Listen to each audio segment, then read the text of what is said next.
Speaker, number 3, number of traders impacted by the demolition and the extent of financial losses passed by each trader and its plan for compensation.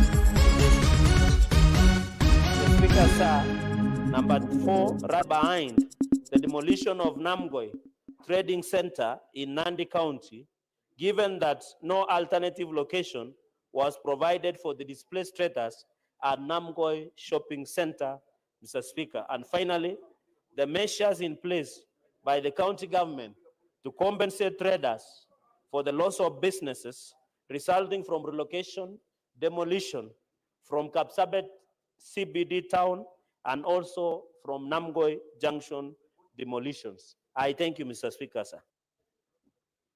Next is Senator Ome Omatinga.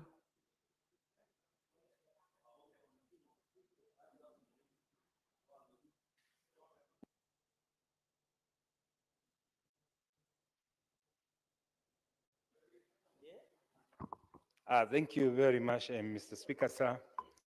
Let's pursuant to the Standing Order 53-1 to seek a statement from the Standing Committee on Land, Environment, and Natural Resources regarding the status of land belonging to Kenya Veterinary Fascination Production Institute, Kivevapi, which was transferred to private entities in Nairobi and Kiambu County. In the statement, the committee should address the following.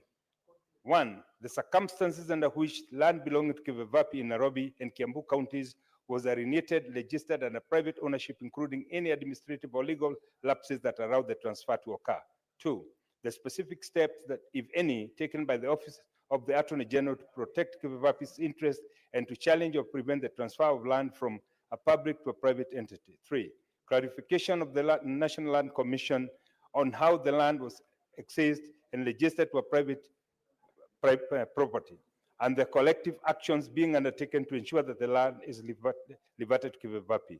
4, a report on all concluded and pending court cases related to the land in question, including the legal status of each case and associated legal costs.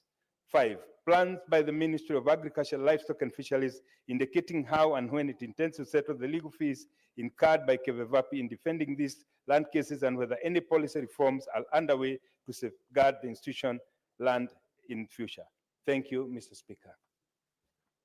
Next is Senator Abbas Mohammed.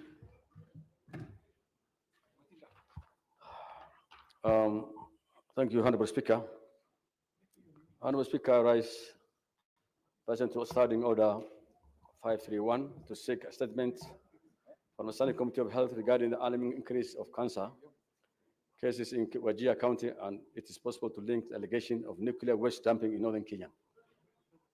Honorable Speaker, in the statement, the committee should address the following. Statistical data on the number of reported cancer cases in Wajir County from 2014 to date, including a breakdown by the type of cancer, age, gender, and other demographic factors.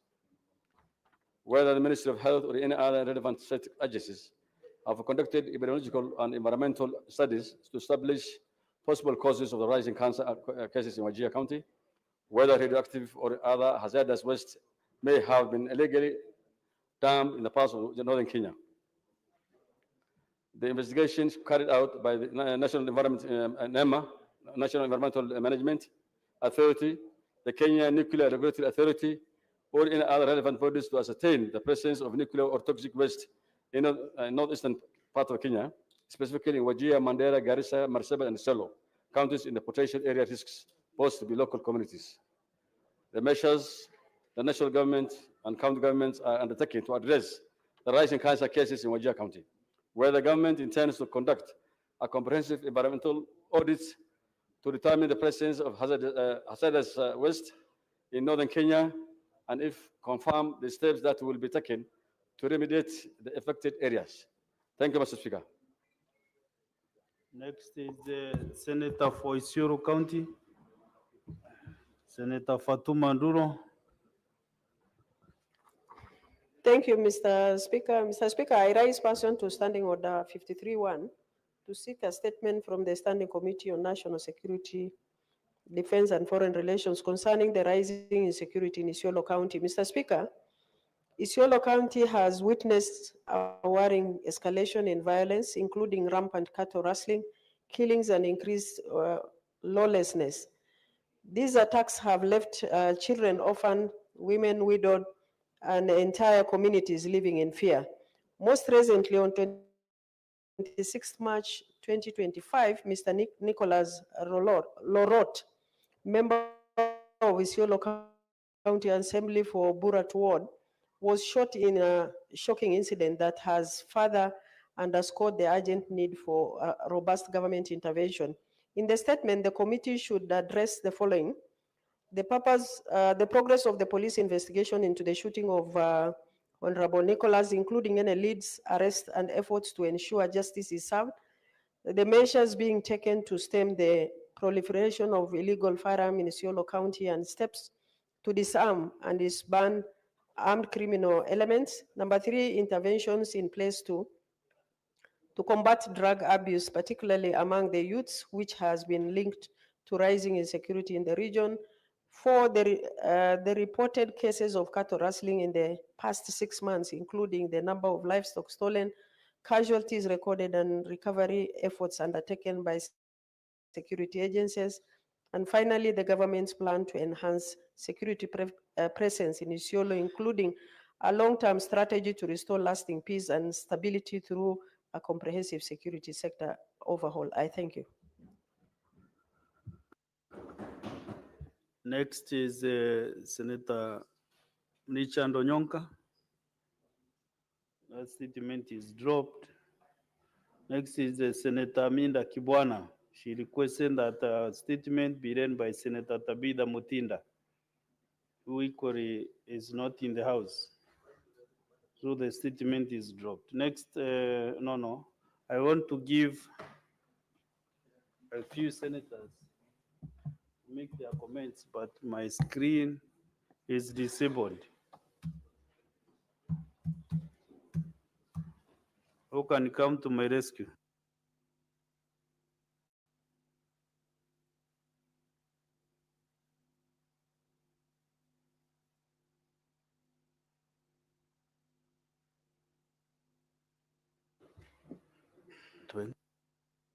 Yeah, we have 20 minutes. 20 minutes to make comments and restrict them to 2 minutes each.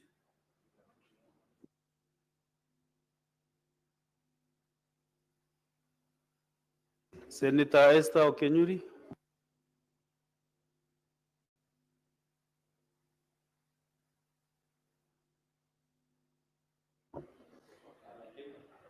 Okay. Thank you, Mr. Speaker. I want to support the statement by Senator Professor Tom Ojenda on outbreaks of malaria in Kisumu County. That statement actually brings to the brings our attention to the issue on response on general outbreaks of diseases in this country, Mr. Speaker.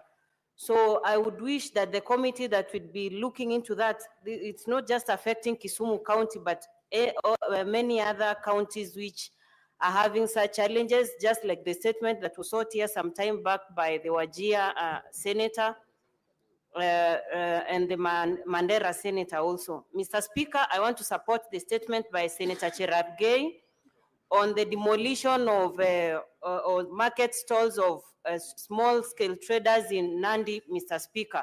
I have the street vendors bill that seeks to protect the livelihoods of such traders, Mr. Speaker.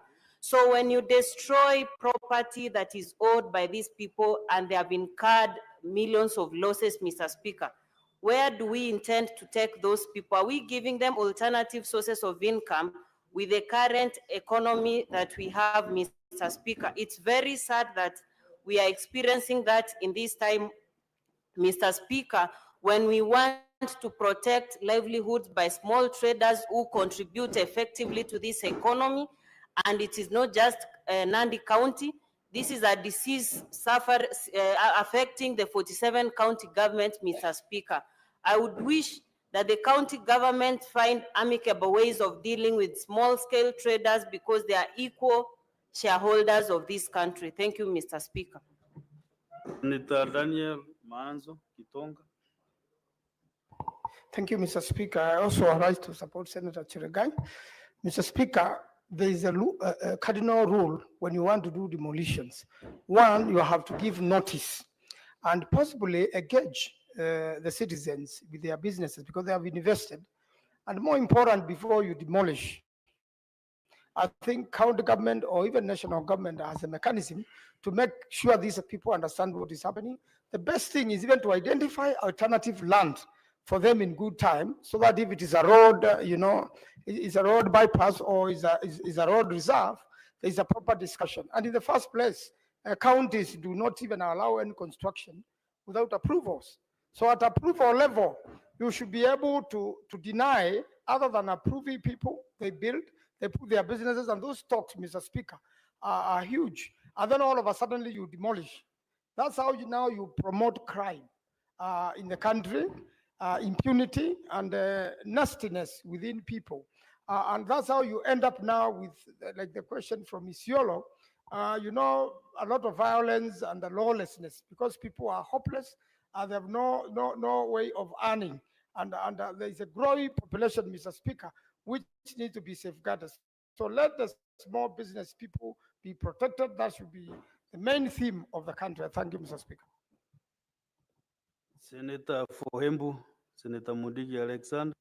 Asanti Bwana Spika, naunga mkono statement ambaye ni ya Senator wa Nyeri, Commissioner Senator wa Matinga kuhusu masamba ya Kevevapi. Mimi ni mwenyekiti mdogo wa kamati wa agriculture. Bwana Spika, ningeomba vile kamati inaweza kuwa itawekwa nguvu iweze kuchunguza ama kuangalia vile mambo ya masamba inaleta shinda, kwa sababu sio mambo ya Kevevapi peke yake, ni katika Kenya mzima. Wale matajiri wako na hela mingi, imekuwa na shinda kila pahali wakipitia, wakiona shamba aidha ni ya serikali ama ni ya kina wazee ama ni ya familia ambaye ainjiwezi, unakuta masamba inaleta shinda. Hata unakuta Bwana Spika isunguzwe hapa. Unaona kama kamati ambaye ni ya National Land Commission haifanyi kazi kulingana vile inafaa, kwa sababu unakuta kama koti iliamurisha shamba ni ya Kevevapi, unakuta naye Kenya Land Commission inasema hiyo mambo haifai. Sasa kumekuwa Kenya mzima kuna mvurutano ya hapa na pale. Ningeomba Bwana Spika kuangaliwe kama kuna sheria itatengenezwa ambaye itaruhusu masamba ya serikali ule yeyote ataweza kuifahamia kama atakuwa ametumia pesa yake pale, iweze kupelekwa kotini na iweze kufungwa maisha. Kwa hiyo Bwana Spika, kumetaabika sana kwa sababu mambo ya mashamba katika Kenya mzima imeleta shinda. Kwa hivyo Bwana Spika, naunga mkono ile mjadala ambaye kuhusu masamba ya Kevevapi. Na pia mnajua Kevevapi ni mambo ya agriculture ambayo wanaangalia vile mimea inakaa na vitu nyingi, na kwa hivyo unakuta masamba yao inaendelea kusukuliwa na wale matajiri. Kwa hivyo Bwana Spika, naunga mkono. Senator Sosi Gonfrey. Mr. Speaker, let me also support the statement by Senator Cherigei on demolition of stalls and shops by small traders. Mr. Speaker, this is a very serious issue, and I want to encourage the Committee of Trade and Industrialization not just to look at Nandi County alone, but also consider all the other counties, 47 counties, because this problem is spread in all the 47 counties. Mr. Speaker, we also need to investigate the conflict between national government and county government in regards to issues of markets, because we have seen that some of these demolitions are arising because of lack of clear communication between the two levels of government. I remember, Mr. Speaker, when the national government wanted to launch a market in a place called Luanda in Vihiga, the county government was not aware, and they came and just demolished stalls there, and clearly you could see there is lack of communication between the two arms of government. Mr. Speaker, even as we talk about demolition of stalls, we have a serious issue regarding the management of markets in this country, Mr. Speaker. Mr. Speaker, this Senate should not allow national government to take over the issues of management of markets in this country. It is very clear, Mr. Speaker, markets actually belong to county governments. How did we allow national government?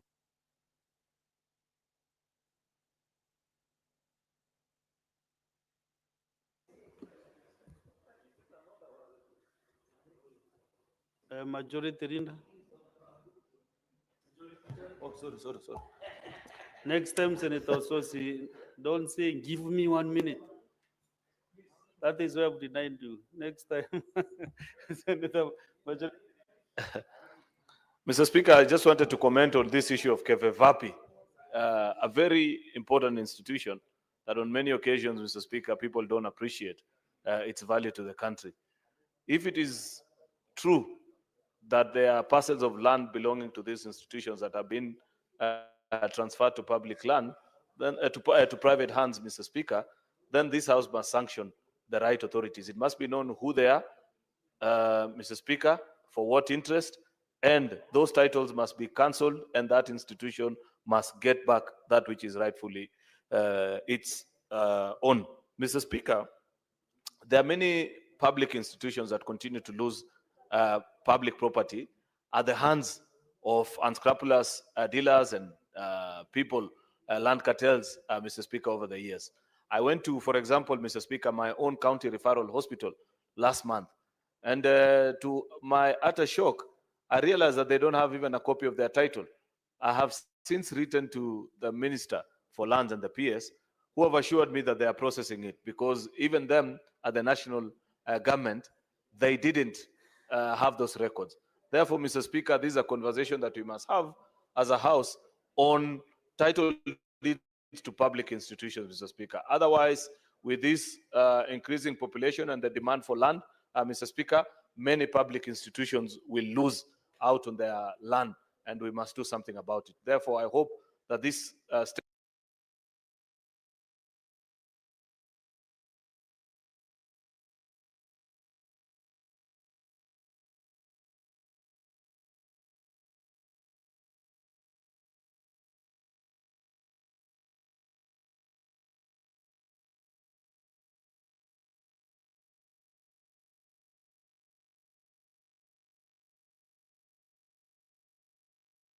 statement will not Have similar problem in Marsabit.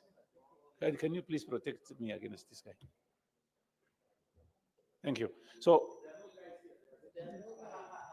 Honorable Speaker,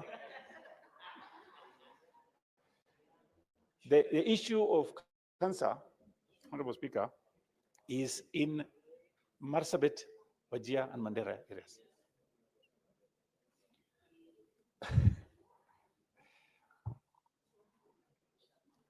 So, Honorable Speaker, this is something that the committee should even visit Marsabit, Wajir, and Mandera, and even Samburu, Isiolo also.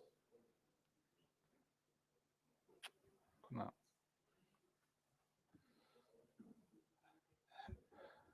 So that is something that we need to have the committee visit.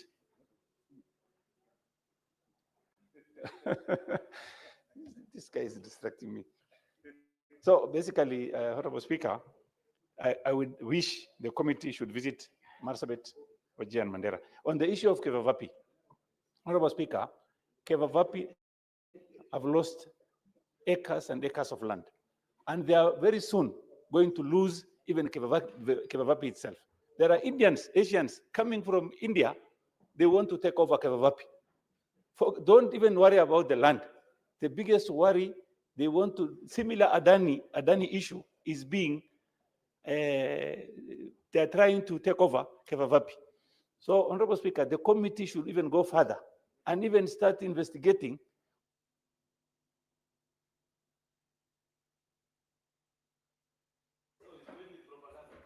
I think you have been earned. sufficiently. Senator Veronica. Thank you, Honorable Speaker.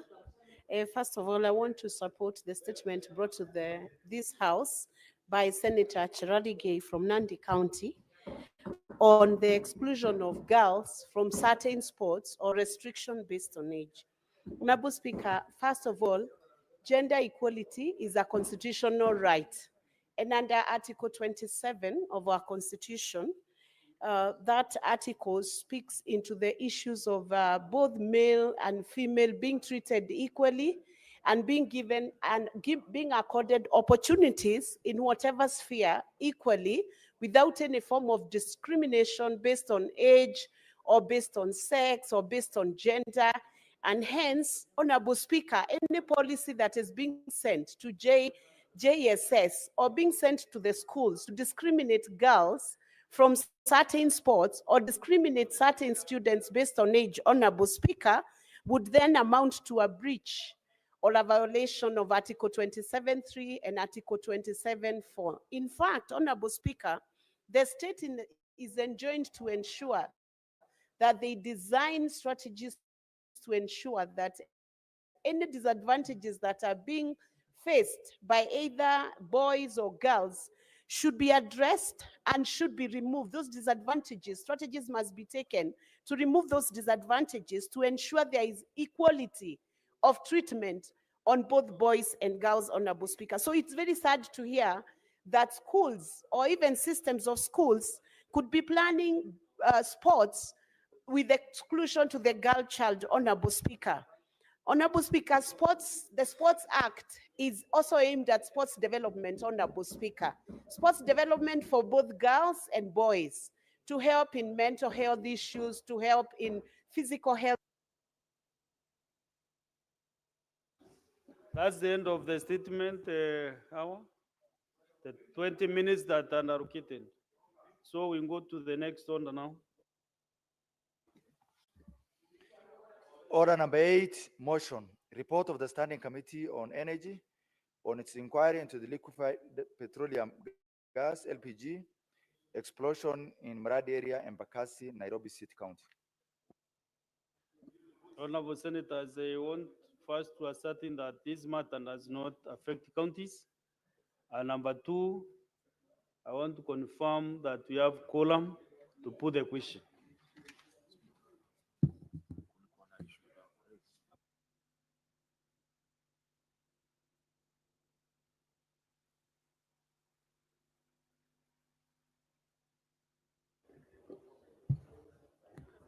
Honorable Senators, I put the question that the Senate adopts the report of the Standing Committee on Energy on its inquiry into the liquefied petroleum gas LPG explosion in Mulandi area, Embakasi, Nairobi City County, laid on the table of the Senate on Thursday, 8 August 2024. Will as many as of that opinion say aye? Will as many as the ayes have it. Next on.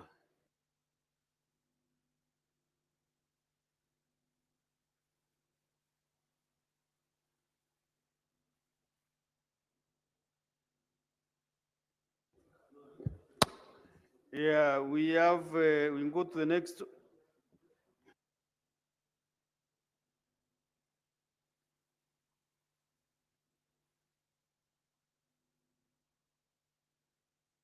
Next order. Order number 9, the Statutory Instruments Amendment Bill, Senate Bills number 10 of 2024, second reading division. Honorable Senators, we are going to division on order number 9. Therefore, Senator Terms ring the quorum bell, division bell for 5 minutes.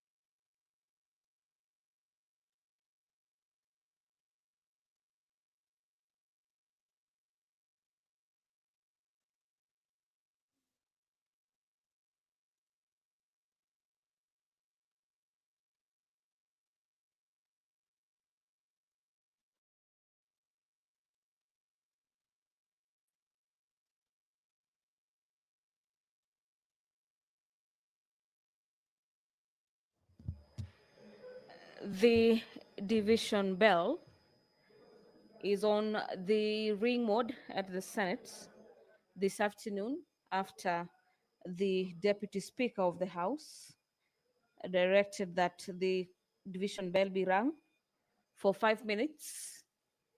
These 5 minutes is for the whip to marshal our senators back into the chamber, those who could probably have stepped out to allow the House to vote on the report of the Mediation Committee on the Conflict of Interest Bill, this being National Assembly Bills number 12.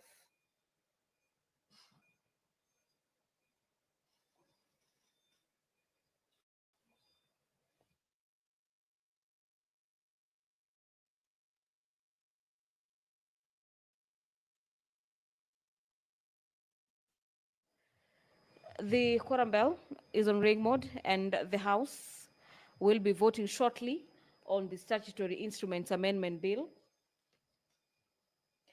This is a bill number 10 of the year 2024, sponsored by the leader of the majority party and the minority party. The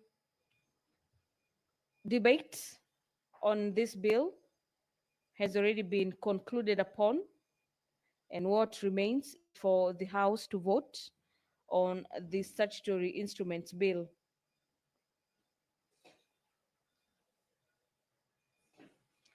This is a bill that is seeking to amend the already existing act, and the debate on this bill has already been concluded upon, and what awaits the House is a vote on it. It is a bill that is seeking to amend the provisions of the Statutory Instruments Act of 2013 to streamline it with the provisions of the Constitution to ensure that the application of its provisions have been achieved. A look at this bill, the Statutory Instruments Amendment Bill, a bill sponsored by both sides of the House. Its objective is to amend the provisions of the Statutory Instruments Act of 2013 to streamline it with the provisions of the Constitution to ensure better application of its provisions. It is a bill with a number of clauses, 9 clauses in total. And let's now have a look at some of the clauses and what they provide for. And clause number 2 seeks to amend section 11 of the Act to enable the Committee on Delegated Legislation to require the regulation making authority to submit to Parliament a copy of any regulation that ceases to have effect by operation of the law. The amendment further obligates Parliament to notify the general public in 2 newspapers of wide circulation that a statutory instrument which ceases to have effect by operation of law is now a nullity. Clause number 4 of the bill seeks to amend section 14 of the Act to provide that where the committee recommends an exemption of any statutory instruments from scrutiny, then the exemption may only be done subject to the approval of the House. Clause 5 is seeking to amend section 19 of the Act to harmonize the wording of the law, specifying the actions taken by Parliament as an annulment and by deleting the word revoke.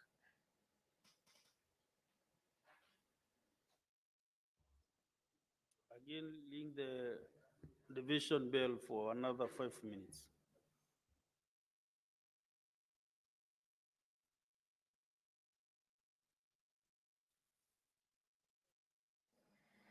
There is a further extension of 5 minutes, a division bell,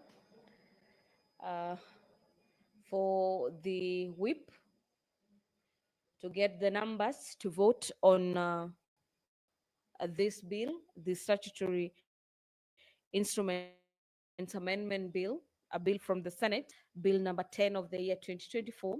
A further look at the bill is seeking to amend Section 21 of the Act to remove the mandatory requirement for the review of subsidiary legislation and the expiration of the statutory instruments. Clause number 8 of the bill is seeking to amend Section 24 of the Act. This is an Act of 2013, which this bill is seeking to amend to increase the limit of fines and the term of imprisonment in order for the law to act as an adequate deterrent for the violation or breach of the regulations. Clause 9, which is the last clause of the bill, seeks to amend Section 27 of the Act of 2013 to provide for savings provision, allowing for the continuous operation of regulations that were the operation on or before the 24th of January 2024. Statement on the delegation of legislative powers and limitation of the fundamental right of freedom. The bill delegates legislative powers to the relevant House committee. This is as per Section 12 of the Statutory Instruments Act of 2013 and does not limit the fundamental rights of freedom.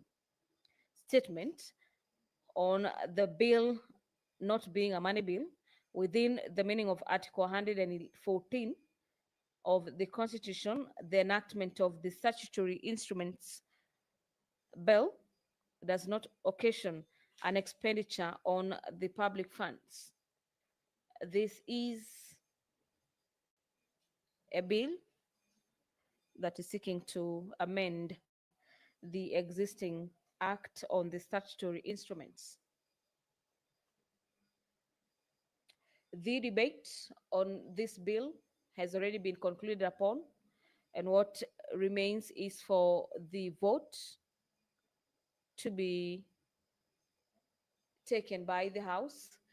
The Sergeant at Arms will shortly be drawing the bars and closing the doors for the House to undertake the vote on the Statutory Instruments Bill. The law requires that every cabinet secretary responsible for regulation making authority shall, within 7 days, sitting days after the publication of the statutory instrument, ensure that a copy of the statutory instrument is transmitted to the responsible clerk for tabling before the relevant houses of parliament. Notwithstanding the submission within the 7 days and pursuant to the legislative powers conferred on the National Assembly under Article 109 of the Constitution, all regulation-making authorities shall submit copies of all the statutory instruments for tabling before the National Assembly. The responsible clerk shall register or cause the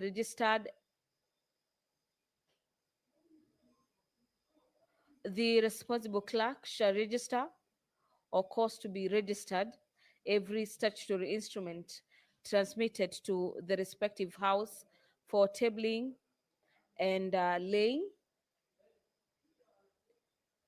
And if a copy of the statutory instrument that is required to be laid before the relevant House of Parliament is not laid, this is in accordance with the section, the statutory instrument shall cease to have effect immediately after the last day for it to be so laid, but without prejudice to any act done under the statutory instrument before becoming void. Allow me to hand over back to the chamber.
Honourable Senators, Honourable Senators.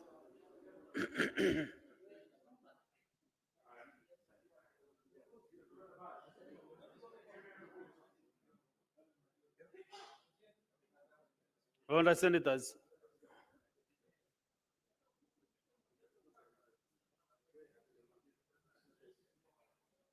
I will now request that the doors be locked and the band room.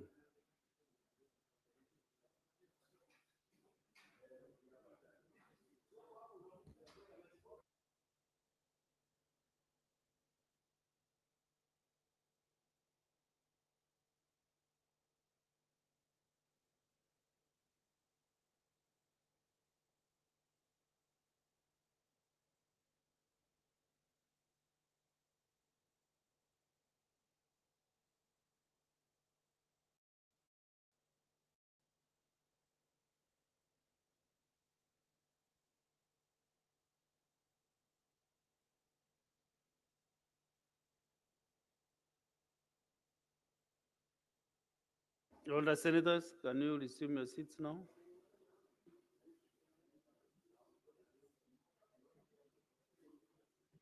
Senator Buzz.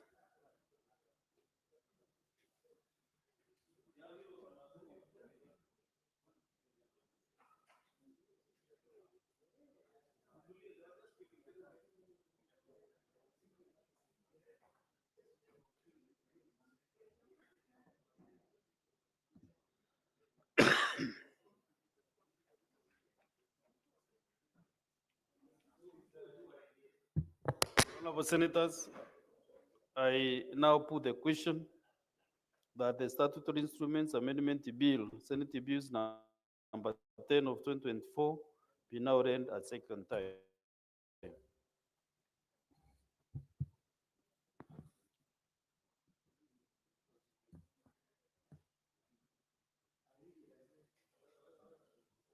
Senators, you're voting electronically, so I request you log out. And Sergeant at times we check out the cans on the delegate units.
Can you log in, honorable senators?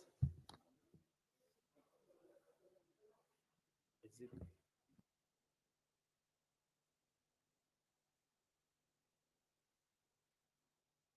Let's now proceed to vote.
Senator Abbas.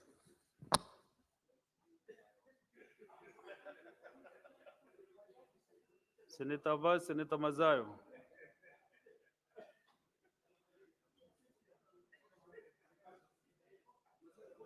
Senator Abbas.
Honorable Senators, the results of the division, ayes 29, nays 0, abstention 0. The ayes have it. A bill for an act of parliament to amend the Statutory Instruments Act to provide for the timelines within which statutory instruments shall be made and for connected purposes. Next order.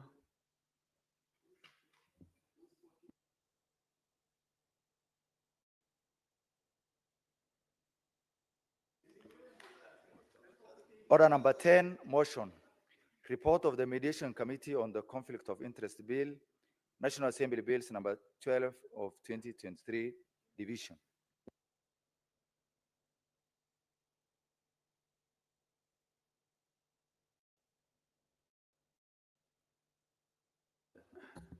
Therefore, Senators, to put the question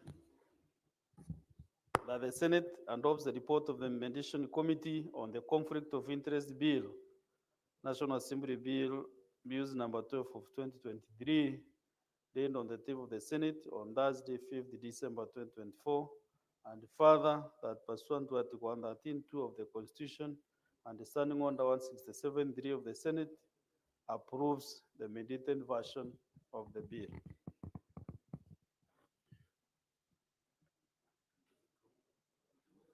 Still, we are voting electronically. You can proceed and vote because you are already logged in.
Senator Wakoli David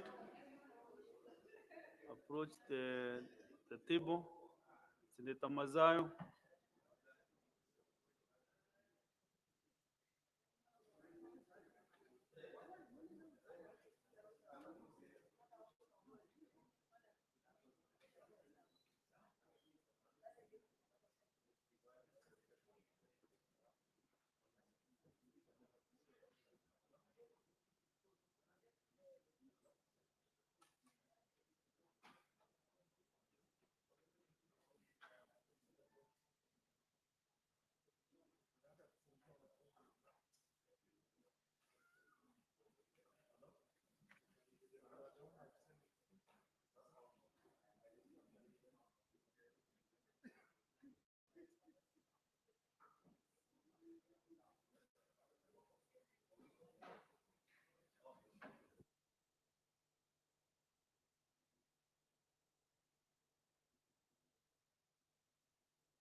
Honorable Senators, want to give you the results of the division.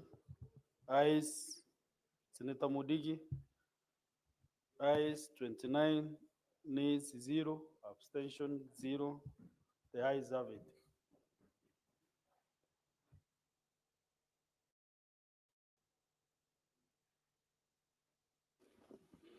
Clerk, you can now call out because all these are committees of the whole from order number 11 all the way to order number 17. Order number 11, Committee of the Whole, the Energy Amendment Bill, Senate Bills number 42 of 2023, Division. Order number 12, Committee of the Whole, consideration of the National Assembly amendments to the Persons with Disabilities Bill, Senate Bills number 7 of 2023. Order number 13, Committee of the Whole, the County Public Finance Laws Amendment Bill, Senate Bills number 39 of 2023.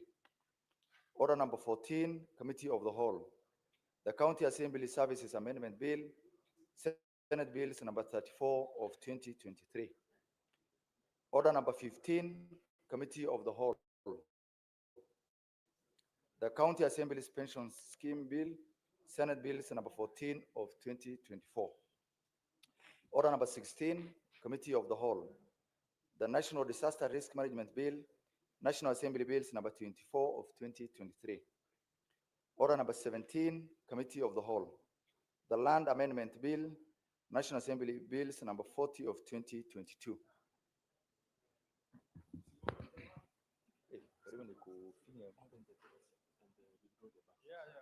I think they did it independently. I hope the doors are open. We draw the bar and open the doors.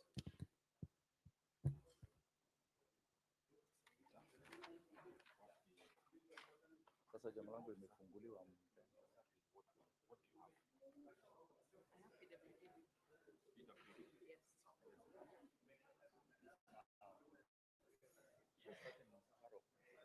The other one started. Who is joining you? Okay.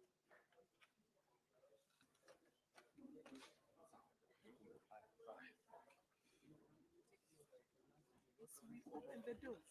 Yes, the speaker had opened, yes, with it, or with the public finance. Okay.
Honorable Senators, this is the Committee of the Whole commencing right now, and I'll ask the clerk to call out order number 13.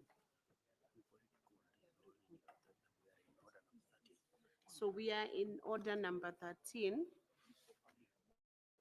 and I'll request the clerk to take us to the next point.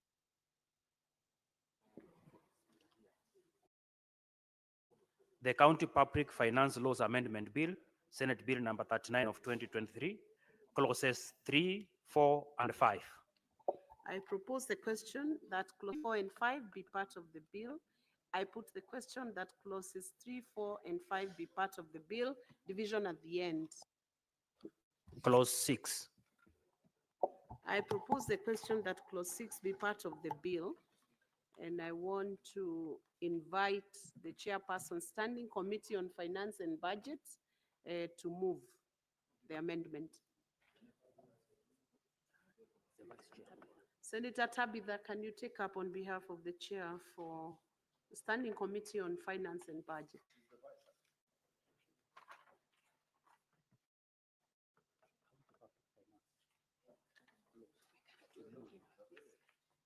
Who's this?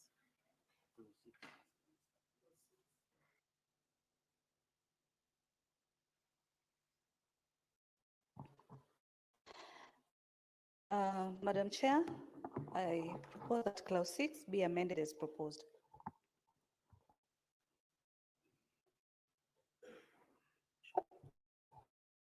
I propose the question that clause 6 be amended as proposed. I put question that clause 6 be amended as proposed, division at the end. Clause 7. I propose the question that clause 7 be part of the bill. I put the question that clause 7 be part of the bill, division at the end. Clause 8. I propose the question that clause 8 be part of the bill, and I want to invite the mover, Chairperson Standing Committee on Finance and Budget, to move this amendment. Madam Chair, I propose that clause 8 of the bill be amended by deleting the word service appearing immediately after the words county assembly. I propose the question that clause 8 be amended as proposed. I put the question that clause 8 be amended as proposed, division at the end. Next. To your point of order, Senator Sifuna. Chair, I think it has been practiced that when the mover is moving the amendments, they just state briefly for the House the import of those amendments. I've not heard the Vice Chair of Finance talk to any of those amendments so that we are all on the same page. Senator Tabitha, I think that objection is in order, so I propose that you assist the Senate to understand those amendments by discussing the import of those amendments to the bill. Thank you, Madam Chair. The first amendment, which was on clause 6 as a committee, after deliberations, looking at service, which seemed to be appearing, and we felt that it was really narrowing in terms of the responsibility of the county assembly. And that's why we are saying we are just removing the word service and leaving the word county assembly.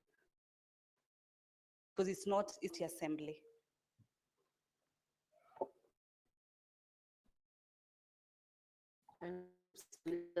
That throws light. Okay. Next.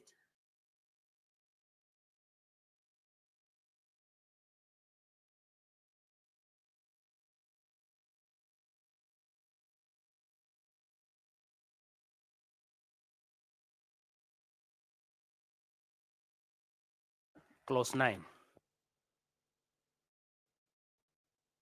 I propose the question that clause 9 be part of the bill. I put the question that clause 9 be part of the bill, division at the end. Next. Clause 2, the title, and clause 1. I propose the question that clause 2, the title, and clause 1 be part of the bill. I put the question that clause 2, the title, and clause 1 be part of the bill, division at the end.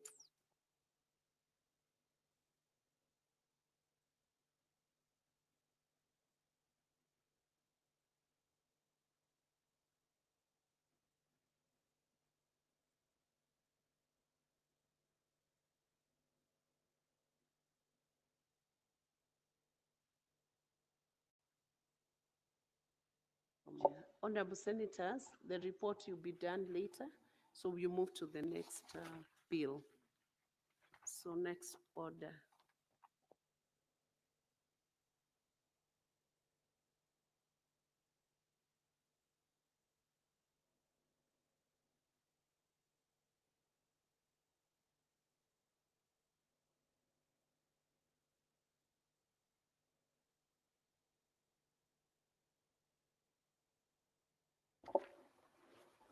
Clerk, you may proceed. You can call it out.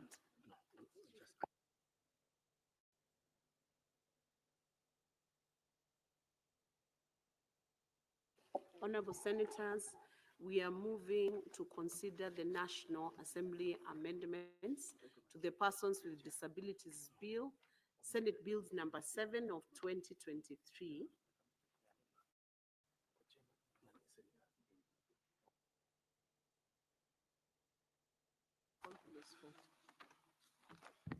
National Assembly Amendment to Clause 4.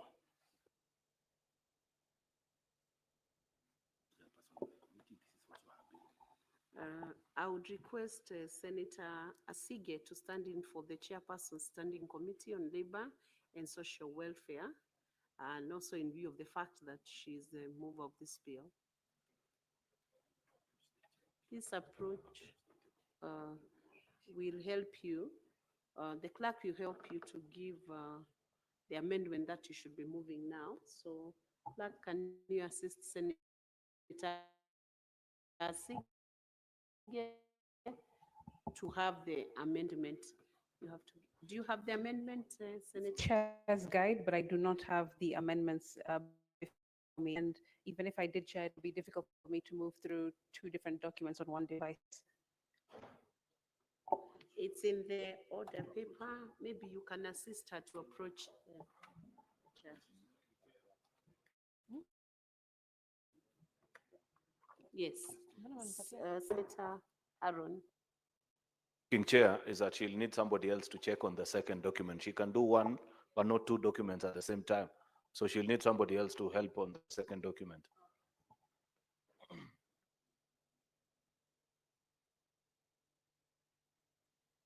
Senator Miraji, also a member of that committee, you could assist. Give us another schedule. Senator Miraj.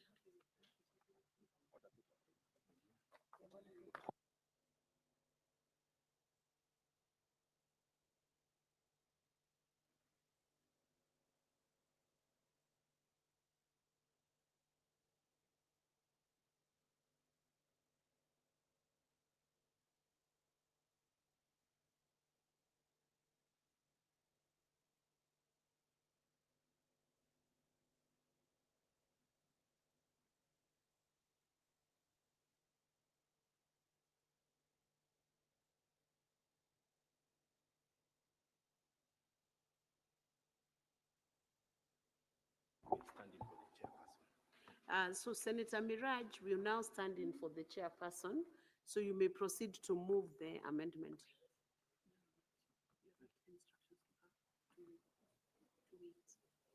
Senator Sige, you could resume your seat and wait. We'll guide you.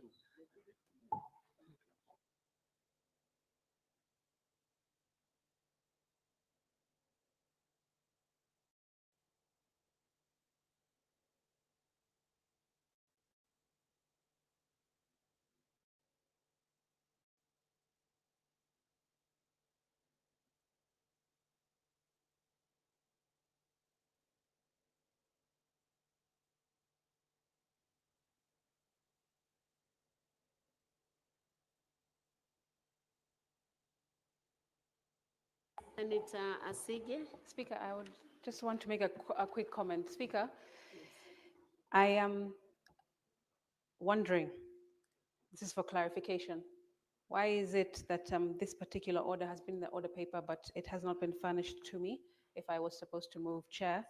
I also want to inform the House that this is the precise reason why so many of the clauses of this particular bill talks about things like access to information in an accessible and timely manner for a person with disability, so that this, what we're experiencing now, does not happen, and embarrassment to myself and my office doesn't happen either. Chair, I can read the chair's guide.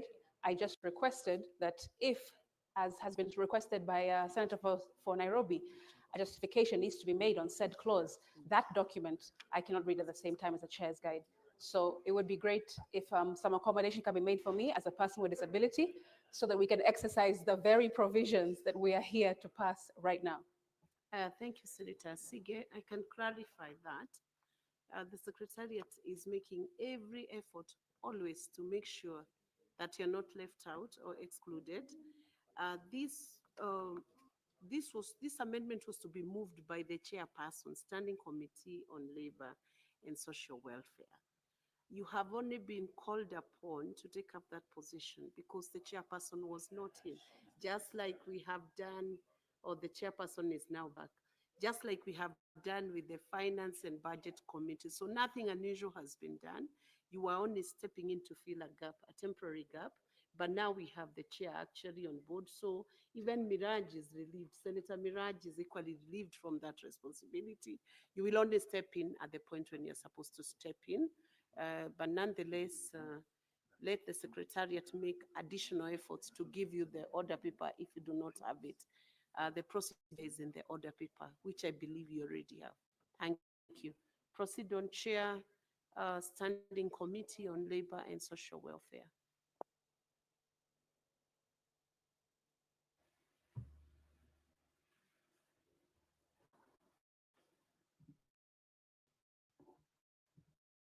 Which one?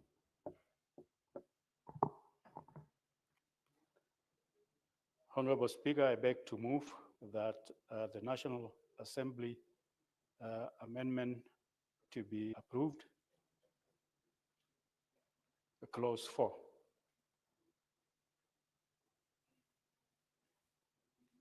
Can you discuss the import of that amendment? Why is that amendment being introduced? Do you have the details, Chair? No, I don't. Okay. You can just then move. Okay. I propose the question that the National Assembly amendments to clause 4 be approved. I put the question that the National Assembly amendment to clause 4 be approved, division at the end. Next. National Assembly amendment to clause 5. I want to call upon the chair once again to move this amendment.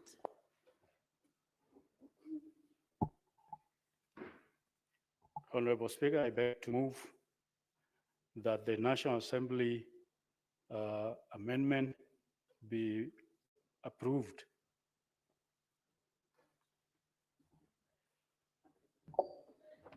I propose the question that National Assembly amendment to clause 5 be approved. I put the question that the National Assembly amendment to clause 5 be approved. Division at the end. Next.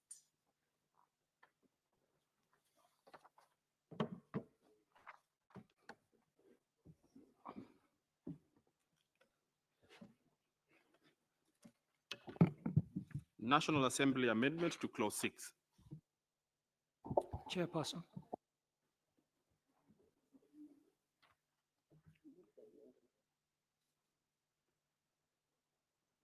Honorable Speaker, I beg to move the National Assembly amendment to be approved.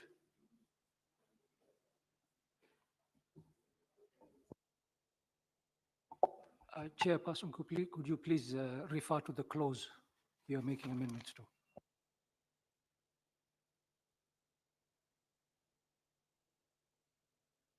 Speaker, I beg to move that the National Assembly Amendment 4, Clause 4, be approved. We are at clause 6, Chairperson. Clause 6. I propose the question that the National Assembly amendment to clause 6 be approved. I put the question that the National Assembly amendment to clause 6 be approved, division at the end. National Assembly amendment to clause 8. Chairperson.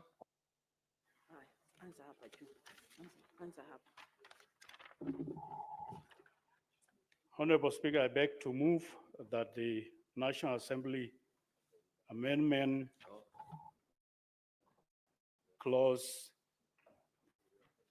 8 be approved.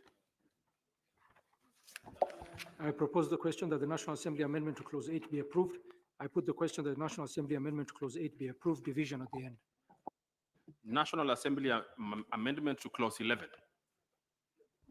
Chairperson. Honorable Speaker, I beg to move that the National Assembly Amendment 11 be approved. I propose the question that the National Assembly amendment to clause 11 be approved. I put the question that the National Assembly amendment to clause 11 be approved, division at the end. National Assembly amendment to clause 20.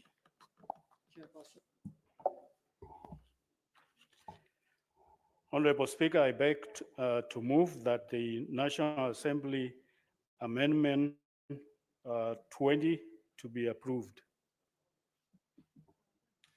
I propose the question that the National Assembly amendment to clause 20 be approved. I put the question that the National Assembly amendment to clause 20 be approved, division at the end. National Assembly amendment to clause 21. Chairperson. Honorable Speaker, I beg to move that the National Assembly Amendment 21 to be approved. I propose the question that the National Assembly amendment to clause 21 be approved. I put the question that the National Assembly amendment to clause 21 be approved, division at the end. National Assembly amendment to clause 25. Honorable Speaker, I beg to move that the National Assembly Amendment 25 be approved. I propose the question that the National Assembly amendment to clause 25 be approved. I put the question that the National Assembly amendment to clause 25 be approved, division at the end. National Assembly amendment to clause 26. Honorable Speaker, I beg to move that the National Assembly Amendment Clause 26 be approved. I propose the question that the National Assembly amendment to clause 26 be approved. I put the question that the National Assembly amendment to clause 26 be approved, division at the end. National Assembly amendment to clause 28. Honorable Speaker, I beg to move that the National Assembly Amendment Clause 28 be approved. I propose the question that the National Assembly amendment to clause 28 be approved. I put the question that the National Assembly amendment to clause 28 be approved, division at the end. National Assembly amendment to clause 29. Honorable Speaker, I beg to move that the National Assembly Amendment Clause 29 be approved. I propose the question that the National Assembly amendment to clause 29 be approved. I put the question that the National Assembly amendment to clause 29 be approved, division at the end. National Assembly amendment to clause 45. Honorable Speaker, I beg to move that the National Assembly Amendment Clause 45 be approved. I propose the question that the National Assembly amendment to clause 45 be approved. I put the question that the National Assembly amendment to clause 45 be approved, division at the end. National Assembly amendment to clause 50. Honorable Speaker, I beg to move that the National Assembly Amendment Clause 50 be approved. I propose the question that the National Assembly amendment to clause 50 be approved. I put the question that the National Assembly amendment to clause 50 be approved, division at the end. National Assembly amendment to clause 56. Chairperson. Honorable Speaker, I beg to move that National Assembly Amendment Clause 56 be approved. I propose the question that the National Assembly amendment to clause 56 be approved. I put the question that the National Assembly amendment to clause 56 be approved, division at the end.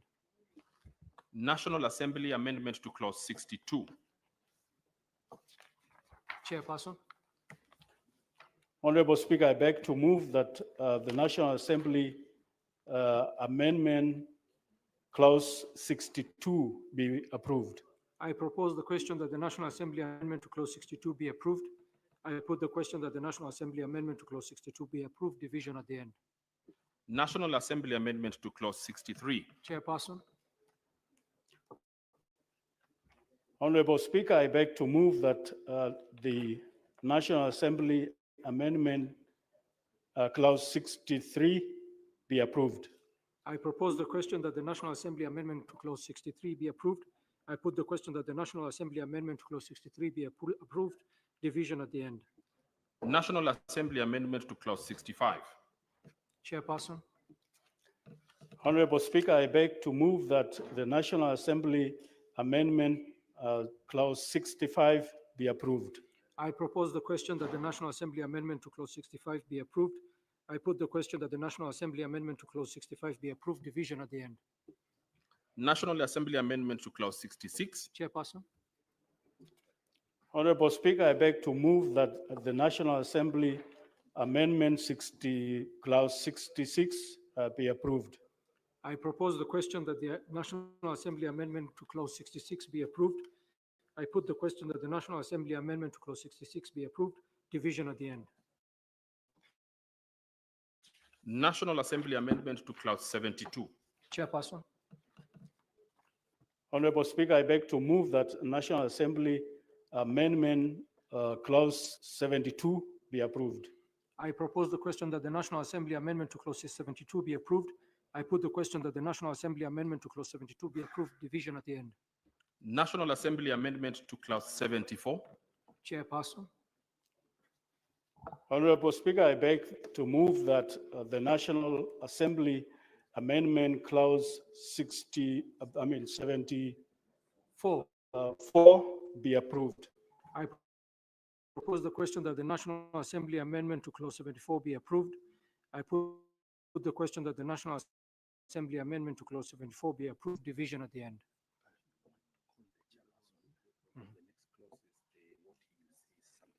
Chairperson, could you please approach the desk?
Insertion of new clause 36A. Chairperson.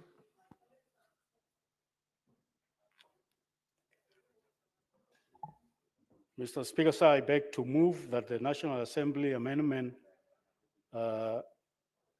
be inserted, new clause 36A be approved. I propose the question that the National Assembly amendment to insert new clause 36A be approved. I put the question that the National Assembly amendment to insert new clause 36A be approved, division at the end. Insertion of new clause 66A.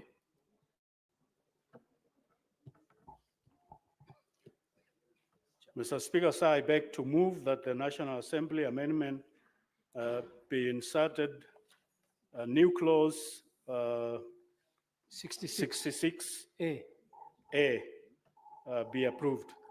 I propose the question that the National Assembly amendment to insert new clause 66A be approved. I put the question that the National Assembly amendment to insert new clause 66A be approved, division at the end. Insertion of new clause 73A. Chairperson. Mr. Speaker, sir, I beg to move that National Assembly Amendment be inserted, a new clause 73A be approved. I propose the question that the National Assembly amendment to insert new clause 73A be approved. I put the question that the National Assembly amendment to insert new clause 73A be approved, division at the end.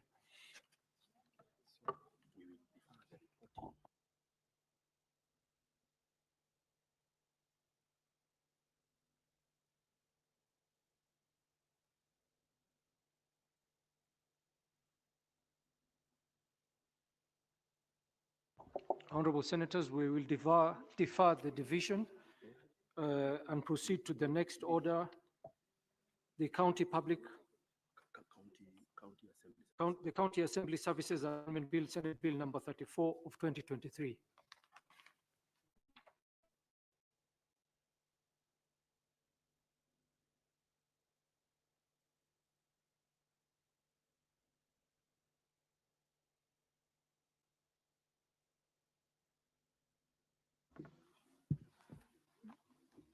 New clauses 2 and 3.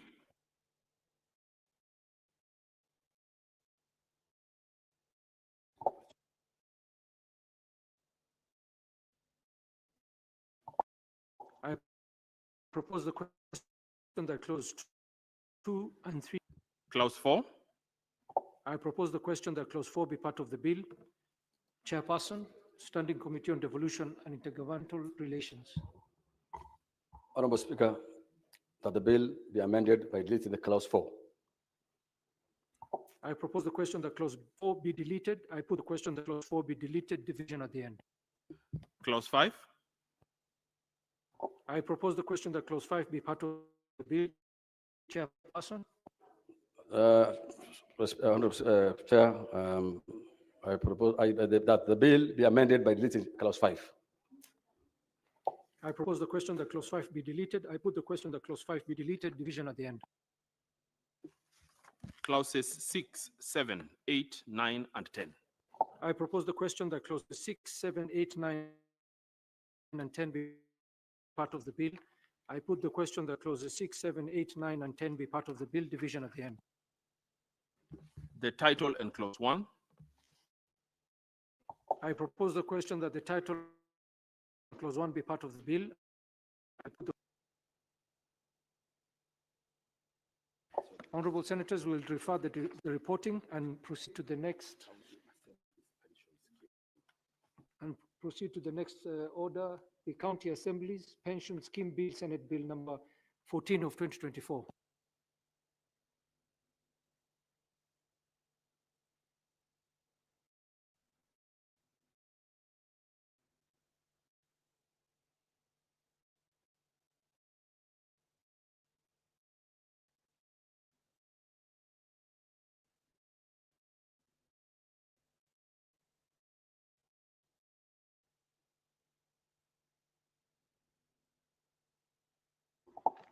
Senator Murgo, chairs the desk.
County Assembly's Pension Scheme Bill, Senate Bills number 14 of 2024. Clause 3. I propose the question that clause 3 be part of the bill. I put the question that clause 3 be part of the bill, division at the end. Clause 4. I propose the question that clause 4 be part of the bill. Chairperson, Standing Committee on Labor and Social Welfare. Honorable Speaker, I beg to move that clause 4 be amended as approved, as proposed. I propose the question that clause 4 be amended as proposed. I put the question that clause 4 be amended as proposed, division at the end. Clause 5. I propose the question that clause 5 be part of the bill. Chairperson. I beg to move that clause 5 be amended as proposed. I propose the question that clause 5 be amended as proposed. I put the question that clause 5 be amended as proposed, division at the end. Clause 6.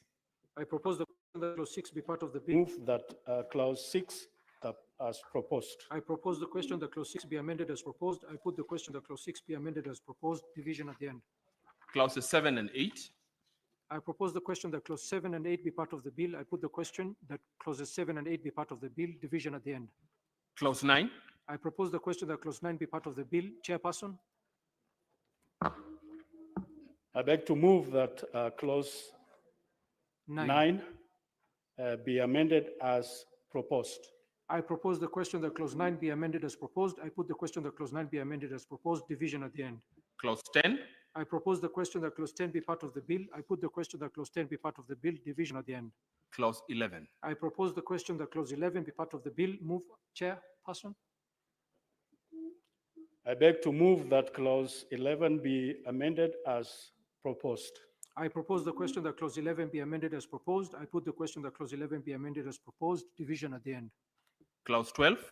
I propose the question that clause 12 be part of the bill. I put the question that clause 12 be part of the bill, division at the end. Clause 13. I propose the question that clause 13 be part of the bill. Chairperson. Clause 13. I beg to move that clause 13 be amended as proposed. I propose the question that clause 13 be amended as proposed. I put the question that clause 13 be amended as proposed, division at the end. Clause 14, 15, 16, 17, 18, 19, 20, 21, and 22. I propose the question that clauses 14 to 22 be part of the bill. I put the question that clauses 14 to 22 be part of the bill, division at the end. Clause 23. I propose the question that clause 23 be part of the bill. Chairperson. I beg to move that clause 23 be amended as proposed. I propose the question that clause 23 be amended as proposed. I put the question that clause 23 be amended as proposed, division at the end. Clause 24. I propose the question that clause 24 be part of the bill. Chairperson. Mr. Speaker, sir, I beg to move that clause 24 be amended as proposed. I propose the question that clause 24 be amended as proposed. I put the question that clause 24 be amended as proposed. Division at the end. Division at the end. Clause 25. I propose the question that clause 25 be part of the bill. I put the question that clause 25 be part of the bill. Division at the end. Clause 26. I propose the question that clause 26 be part of the bill. Chairperson. I beg to move that clause 26 be amended as proposed. I propose the question that clause 26 be amended as proposed. I put the question that clause 26 be amended as proposed, division at the end. Clauses 27 and 28. I propose the question that clause 27 and 28 be part of the bill. I put the question that clause 27 and 28 be part of the bill, division at the end. Clause 29. I propose the question that clause 29 be part of the bill. Chairperson. Mr. Speaker, sir, I beg to move that clause 29 be amended as proposed. I propose the question that clause 29 be amended as proposed. I put the question that clause 29 be amended as proposed, division at the end. Clauses 30, 31, 32, 33, 34, 35, 36, 37, 38, 39, and 40. I propose the question that clauses 30 to 40 be part of the bill. I put the question that clauses 30 to 40 be part of the bill, division at the end. Clauses 41, 42, 43, 44, 45, 46, 47, and 48. I propose the question that clauses 41 to 48 be part of the bill. I put the question that clauses 41 to 48 be part of the bill, division at the end. Clause 49. I propose the question that clause 49 be part of the bill. Chairperson, I beg to move that clause 49 be amended as proposed. I propose the question that clause 49 be amended as proposed. I put the question that clause 49 be amended as proposed, division at the end. Clauses 50 and 51. Clauses 50 and 51, I propose the question that clauses 50 and 51 be part of the bill. I put the question that clauses 50 and 51 be part of the bill, division at the end. Clause 52. I propose the question that clause 52 be part of the bill. Chairperson, I beg to move that clause 52 be amended as proposed. I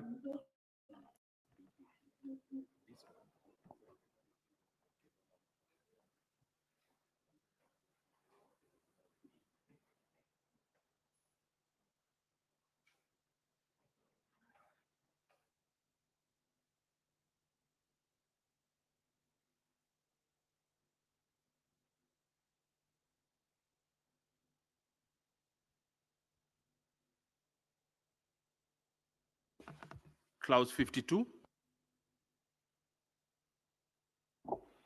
I propose the question that clause 52 be deleted.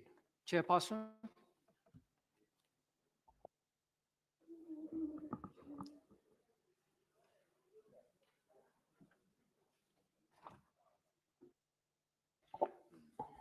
I propose the question that clause 52 be part of the bill.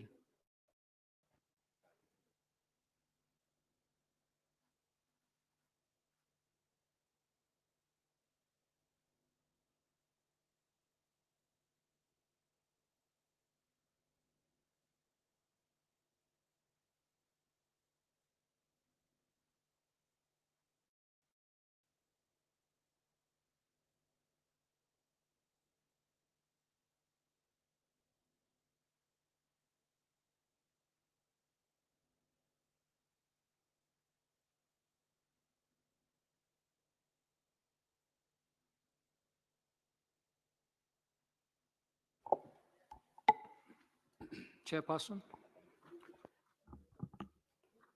Mr. Speaker, sir, I beg to move that clause 52 be deleted. I propose the question that clause 52 be deleted. I put the question that clause 52 be deleted, division at the end. Clause 53. I propose the question that clause 53 be part of the bill. Chairperson, 53.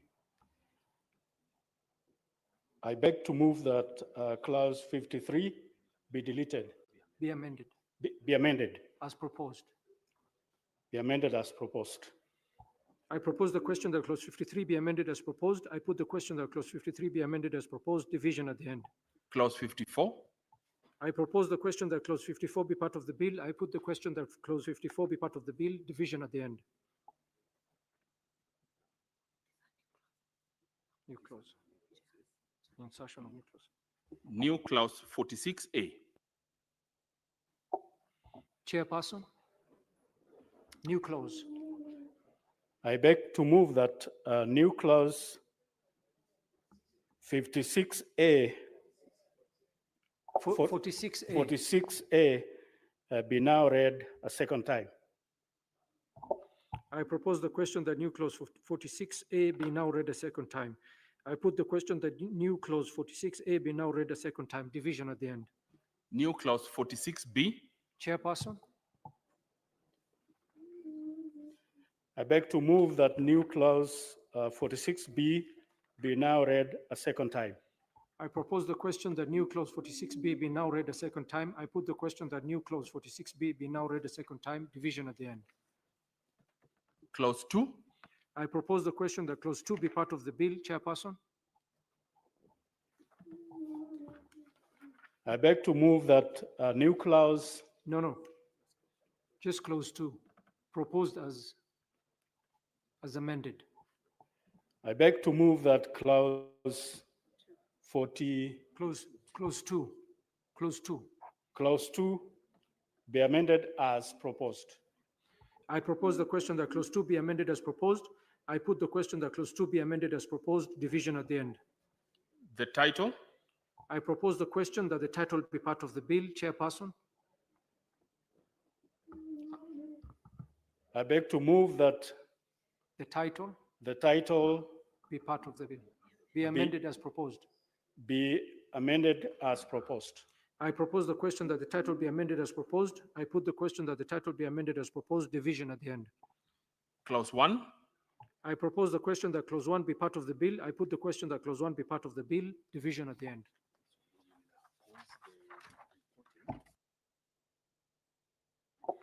Honorable Senators, we shall defer the reporting and proceed to the next order.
We're now doing the Land Amendment Bill, National Assembly Bills number 40 of 2022. Clause 3?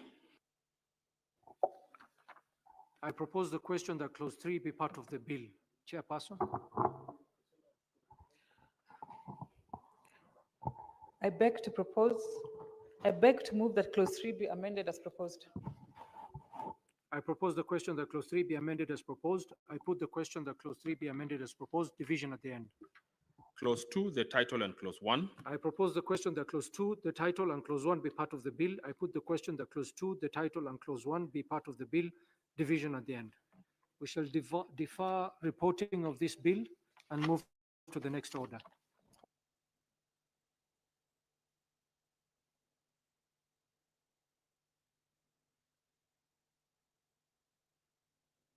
Senator Dulo, please approach the desk.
Honorable Senators, we are now on the National Disaster Risk Management Bill, National Assembly Bills number 24 of 2023.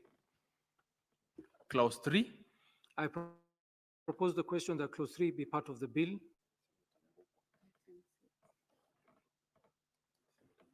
Senator Mbugo, chairperson. Standing in for the chairperson. Or for Senator Chute. I beg to move that clause 3 be amended as proposed. I propose the question that clause 3 be amended as proposed. I put the question that clause 3 be amended as proposed, division at the end. Clause 4. I propose the question that clause 4 be part of the bill. Senator Mbugo. Mr. Speaker, sir, I beg to move that clause 4 be amended as proposed. I propose the question that clause 4 be amended as proposed. I put the question that clause 4 be amended as proposed, division at the end. Clause 5. I propose the question that clause 5 be part of the bill. I put the question that clause 5 be part of the bill, division at the end. Clause 6. I propose the question that clause 6 be part of the bill. Chairperson, Senator Dulo.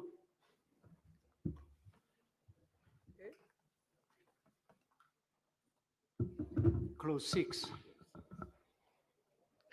Chair, I propose that the bill be amended as proposed in the amendment. Thank you.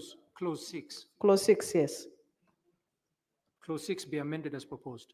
Yeah, clause 6 amended as proposed. Thank you. I propose the question that clause 6 be amended as proposed. I put the question that clause 6 be amended as proposed, division at the end. Clause 7. I propose the question that clause 7 be part of the bill. Chairperson. Chair, I propose clause 7 be amended as proposed. Thank you. I propose the question that clause 7 be amended as proposed. I put the question that clause 7 be amended as proposed, division at the end. Clause 8. I propose the question that clause 8 be part of the bill. I put the question that clause 8 be part of the bill, division at the end. Clause 9. I propose the question that clause 9 be part of the bill. Chairperson. I propose clause 9 be amended as proposed. I propose the question that clause 9 be amended as proposed. I put the question that clause 9 be amended as proposed, division at the end. Clause 10. I propose the question that clause 10 be part of the bill. Chairperson. I propose clause 10 be amended as proposed. I propose the question that clause 10 be amended as proposed. I put the question that clause 10 be amended as proposed, division at the end. Clauses 11, 12, 13, 14, 15, 16, 17, 18, 19, 20, 21, 22, 23, 24, 25, and 26. I propose the question that clauses 11 to 26 be part of the bill. I put the question that clauses 11 to 26 be part of the bill, division at the end. Clause 27. I propose the question that clause 27 be part of the bill. Chairperson. Chair, I propose clause 27 be amended as proposed. I propose the question that clause 27 be amended as proposed. I put the question that clause 27 be amended as proposed, division at the end. Clause 28. I propose the question that clause 28 be part of the bill. Chairperson. I propose clause 28 be amended as proposed. I propose the question that clause 28 be amended as proposed. I put the question that clause 28 be amended as proposed, division at the end. Clause 29. I propose the question that clause 29 be part of the bill. Chairperson. I propose clause 29 be amended as proposed. I propose the question that clause 29 be amended as proposed. I put the question that clause 29 be amended as proposed, division at the end. Clauses 30 and 31. I propose the question that clauses 30 and 31 be part of the bill. I put the question that clauses 30 and 31 be part of the bill, division at the end. Clause 32. I propose the question that clause 32 be part of the bill. Chairperson. I propose clause 32 be amended as proposed. I propose the question that clause 32 be amended as proposed. I put the question that clause 32 be amended as proposed, division at the end. Clauses 33, 34, 35, 36, 37, 38, 39, 40, 41, 42, 43, 44, 45, 46, 47, 48, 49, 50, and 51. I propose the question that clauses 33 to 51 be part of the bill. I put the question that clauses 33 to 51 be part of the bill, division at the end. Clause 52. I propose the question that clause 52 be part of the bill. Senator Mbugo. Chair, I beg to move that new clause 52A be now read a second time. Just clause 52, not new. Amended as proposed. I beg to move that new clause 52 be now No. read a second time. Just clause 52. Clause 52. Clause 52 be amended as proposed. I beg to move that clause 52 be amended as proposed. I propose the question that clause 52 be amended as proposed. I put the question that clause 52 be amended as proposed, division at the end. Clauses 53 and 54. I propose the question that clauses 53 and 54 be part of the bill. I put the question that clauses 53 and 54 be part of the bill, division at the end. New clause 41A.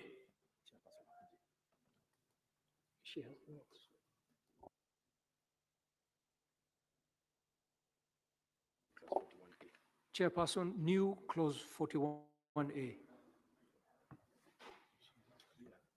Chair, I propose new clause 41A be amended as proposed. Be read a second time. Be read a second time. I propose the question that new clause 41A be now read a second time.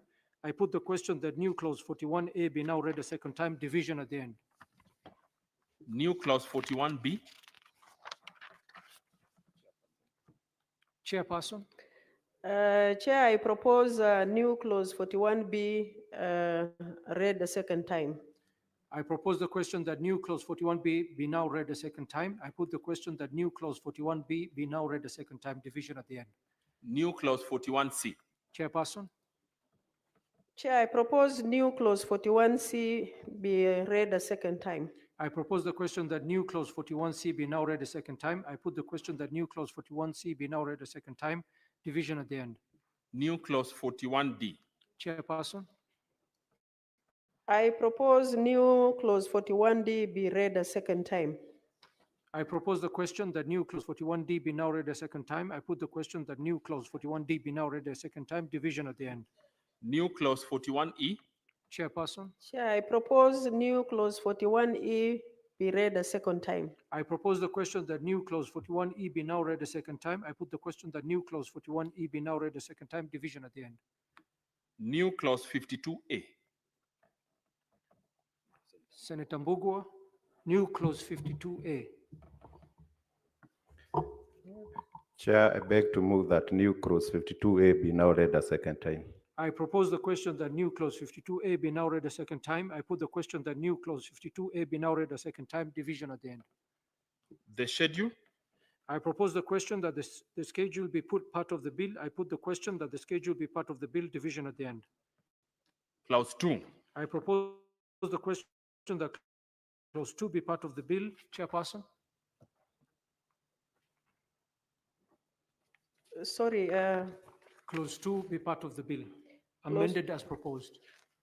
Clause 2 amended as proposed.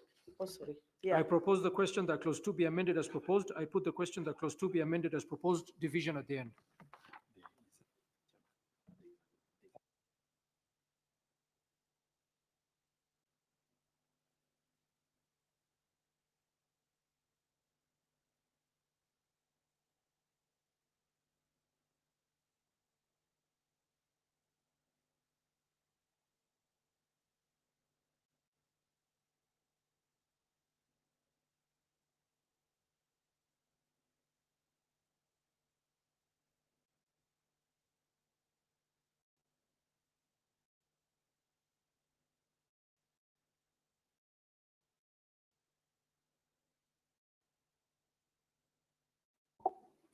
Senator Chute has an amendment to clause 2.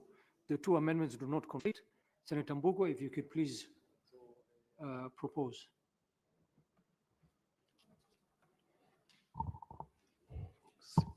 Propose that clause 2 be amended as proposed. Chair, I beg to move that clause 2 be amended as proposed. I propose the question that clause 2 be amended as proposed. I put the question that clause 2 be amended as proposed. Division at the end. The title and clause 1. I propose the question that the title and clause 1 be part of the bill. I put the question that the title and clause 1 be part of the bill. Division at the end. Honorable Senators, we shall defer reporting to a later time and move to the next.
Honorable Senators, we are now at division. We shall ring the bell for 5 minutes and proceed to division.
The division bell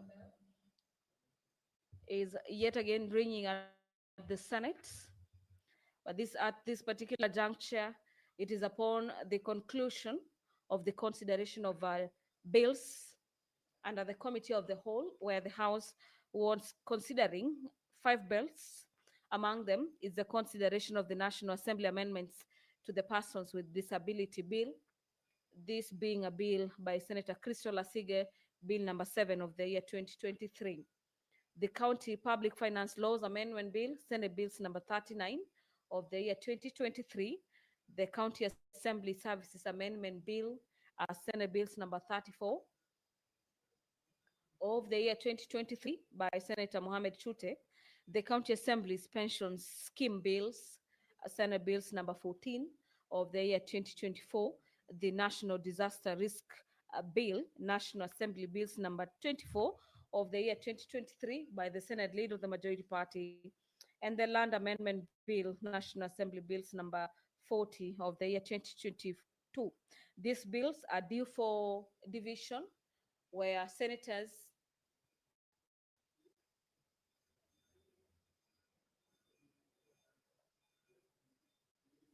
are set to consider them. We have the whip calling upon senators within the presence of parliament to make their way back into the chamber this afternoon to necessitate the conclusion of consideration of the bills in question. To just take you through some of the bills and what they entail. The bill by Senator Crystal Asige on the persons with disability is a bill that is seeking to bring equity and inclusion of persons with disability. With the division bell, time allocated having lapsed, allow me to hand over back to the chamber so you can follow up on the live proceedings.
Honorable Senators, we are unable to raise the numbers for the division, so we shall proceed just to report progress. We will start with the Energy Amendment Bill, Senate Bills number 42 of 2023. The mover is Senator Sifuna. Thank you, Honorable Chair. I beg to move that the committee do report to the Senate its consideration of the Energy Amendment Bill, Senate Bills number 42 of 2023, and its approval thereof without amendments. With. Proceed, approach the desk. Just a minute.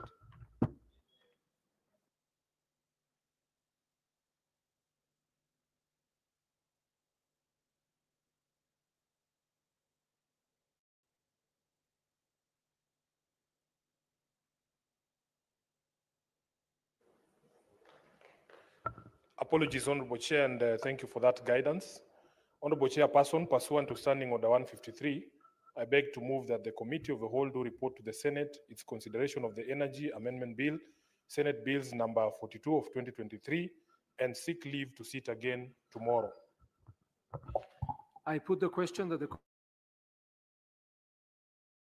the Amendment Bill, Senate Bills number 42 of 2023, and seek leave to sit again tomorrow. As many as of that opinion say aye. As many as of the contrary opinion say nay. The ayes have it.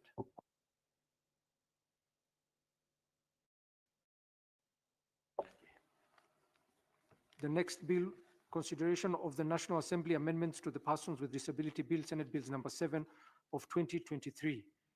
Senator Crystal Asige. Thank you very much, Chairperson. Pursuant to Standing Order 153, I also beg to move that the committee do report to the Senate its consideration of the National Assembly amendments to the Persons with Disabilities Bill, Senate Bill number 7 of 2023, and seek leave to sit again tomorrow. I put the question that the committee do report to the Senate its consideration of the National Assembly amendments to the Persons with Disabilities Bill, Senate Bills number 7 of 2023, and seek leave to sit again tomorrow. As many as of that opinion say aye. As many as of the contrary opinion say nay. The ayes have it.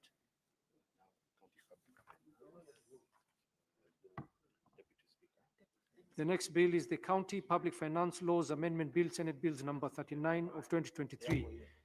Deputy Speaker.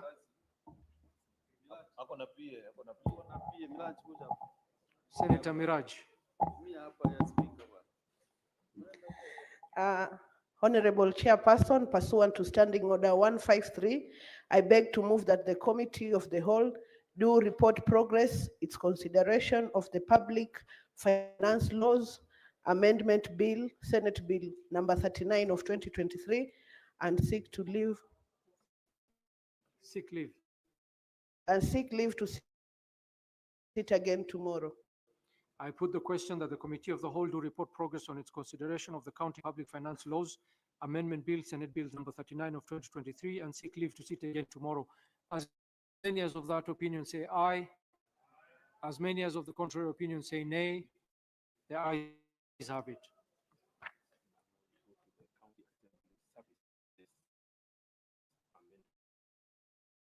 Now we go to the County Assembly Services Amendment Bill, Senate Mbugua.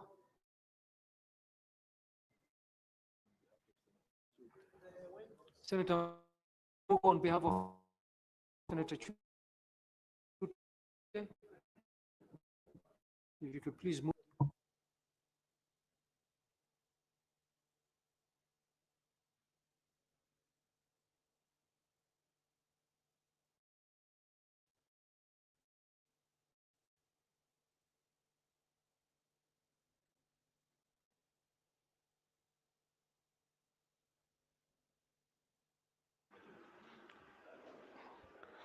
Can I proceed, Chairperson? Proceed. Honorable Chairperson, pursuant to Standing Order number 153, I beg to move that the Committee of the Whole do report to the Senate its consideration of the County Assembly Services Amendment Bill and seek leave to sit again tomorrow. I put the question that the Committee of the Whole do report to the Senate its consideration of the County Assembly Services Amendment Bill, Senate Bills number 34 of 23, and seek leave to sit again tomorrow. As many as of that opinion say aye. As many as of the contrary opinion say nay. The ayes have it. We're now moving to the county. Who's honorable senators? Somebody is listening to their. Whose phone is that?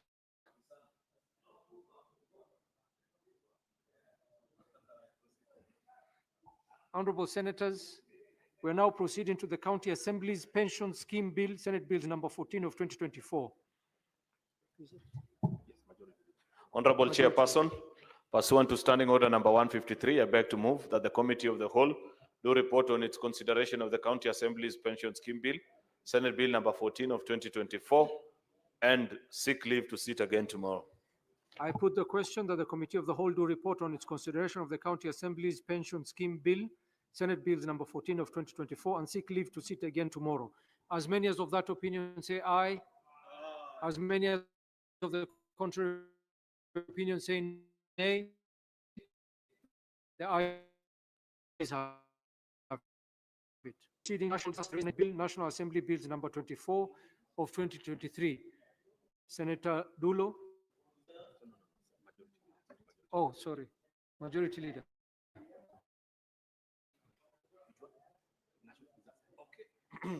Honorable Chairperson, pursuant to Standing Order number 153, I beg to move that the Committee of the Whole do report its consideration of the National Disaster Risk Management Bill, National Assembly Bill number 24 of 2023, and seek leave to sit again tomorrow.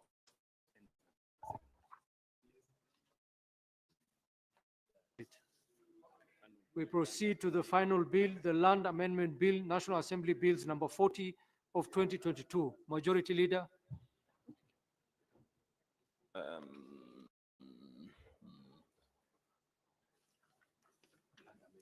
Yeah, I'm getting it. There are many. Yes, Honorable Chairperson, pursuant to Standing Order number 153, I beg to move that the Committee of the Whole do report on its consideration of the Land Amendment Bill, National Assembly, Bills number 40 of 2022, and seek leave to sit again tomorrow. I put the question that the Committee of the Whole do report on its consideration of the Land Amendment Bill, National Assembly Bills number 40 of 2022, and seek leave to sit again tomorrow. As many as of that opinion say aye. As many as of the contrary opinion say nay. The ayes have it.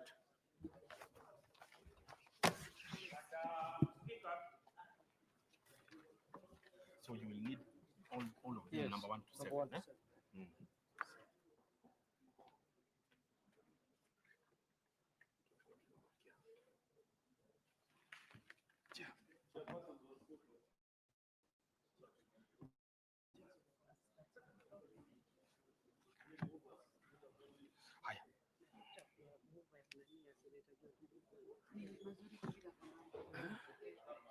Nani? Honorable Senators, we are resuming this session for the reporting of the bills by the chairpersons of the respective committees. And I want to call out the chairperson for the Energy Committee to tackle the Energy Amendment Bill, Senate Bills number 42 of 2023. Chairperson to report on this, Senator Haji. Oh, Honorable Speaker, I beg to report that the Committee of the Whole has considered the Energy Amendment Bill, Senate Bills number 42 of 2023, and seeks leave to sit again tomorrow.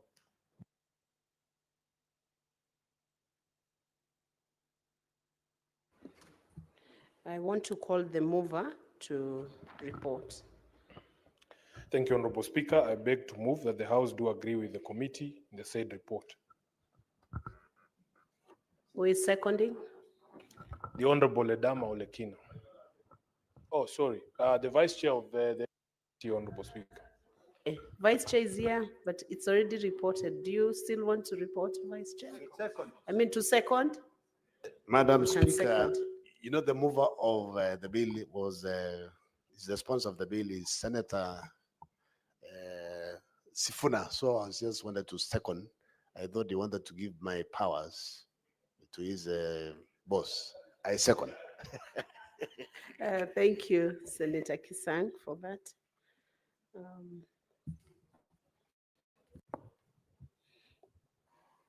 Honorable Senators, I propose the question that the House do agree with the committee in the said report.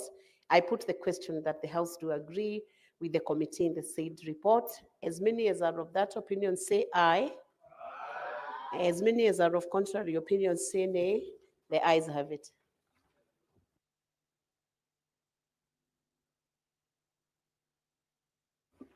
I want to call upon the chairperson to give the report of the consideration of the National Assembly amendments to the Persons with Disabilities Bill, Senate Bills number 7 of 2023.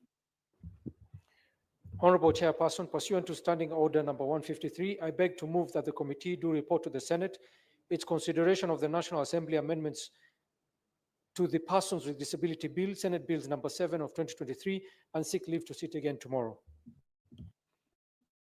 Thank you, Senator. I want to call upon the mover to report. The chairperson of this committee, Senator Mogo.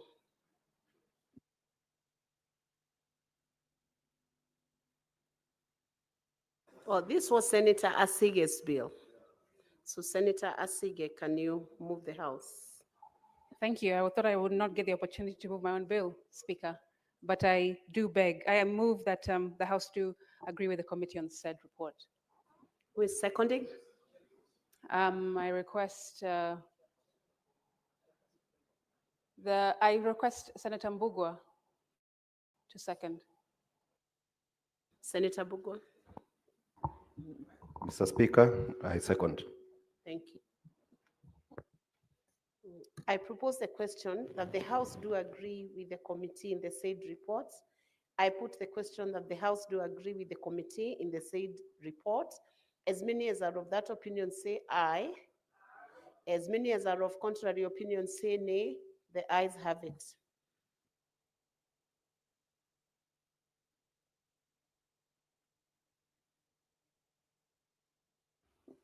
I call upon the chair to report on the progress of the County Public Finance Laws Amendment Bill, Senate Bills number 39 of 2023. Honorable Speaker, I beg to report that the Committee of the Whole has considered the County Public Finance Laws Amendment Bill, Senate Bills number 39 of 2023, and seeks leave to sit again tomorrow. Call upon the mover of this Finance and Budget Committee. Senator Miraj, you have instructions. Honorable Speaker, I beg to move that the House do agree with the committee on the said report. I beg Senator Sigei to second. Senator Sige. Madam Speaker, I second. Thank you. I propose the question that the House do agree with the committee in the said report. I put the question that the House do agree with the committee in the said report. As many as are of that opinion say aye. As many as are of contrary opinion say nay. The ayes have it.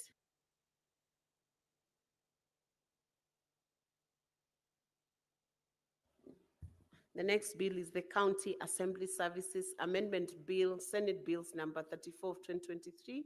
Chairperson to report.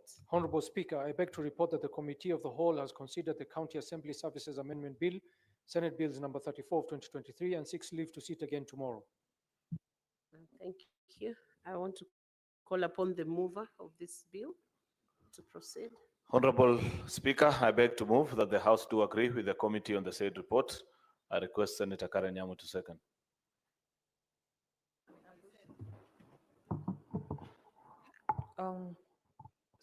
I second, Chair.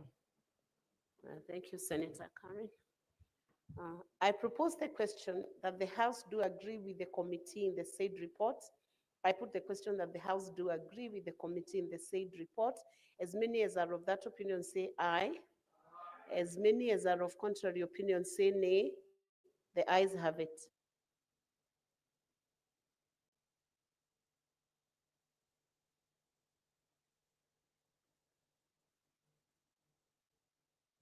The next bill is the County Assembly's Pension Scheme Bill, Senate Bills number 14 of 2024, and I call upon the chair to report. Honorable Speaker, I beg to report that the Committee of the Whole has considered the County Assembly's Pension Scheme Bill number 2024 and seeks leave to sit again tomorrow. I call upon the mover of this bill.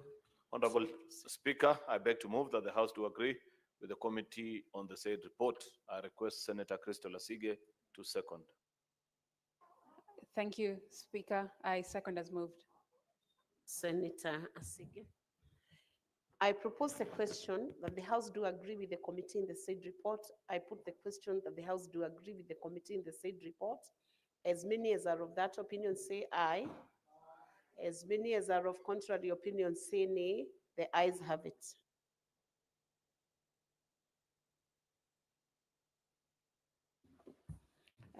The next bill is the National Disaster Risk Management Bill, National Assembly Bills number 24 of 2023. Chairperson, please report. Honorable Speaker, I beg to report that the Committee of the Whole has considered the National Disaster Risk Management Bill, National Assembly Bills number 24 of 2023, and seeks leave to sit again tomorrow. Thank you. I now invite the mover to move the report. The mover of this bill. Honorable Speaker, I beg to move that the House do agree with the committee in the said report. I request Senator Edwin Sifuna to second. Thank you, Chair. I second. Thank you, Senator Sifuna. I propose the question that the House do agree with the committee in the said report. I put the question that the House do agree with the committee in the said report. As many as are of that opinion say aye. As many as are of contrary opinion say nay. The ayes have it.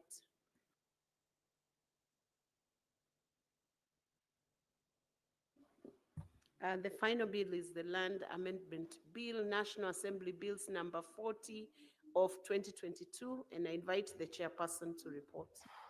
Honorable Speaker, I beg to report that the Committee of the Whole has considered the Land Amendment Bill, National Assembly Bills number 40 of 2022, and seeks leave to sit again tomorrow. Thank you, Senator Abdul Haji. I now call upon the mover to move the report. Honorable Speaker, I beg to move that the Senate do agree with the committee in the said report. I request Senator Rachel Murgo to second. Madam Speaker, I second. Thank you, Honorable Murgo. Honorable Senators, I propose the question that the Senate do agree with the committee in the said report. I put the question that the Senate do agree with the committee in the said report. As many as are of that opinion say aye. As many as are of contrary opinion say nay. The ayes have it.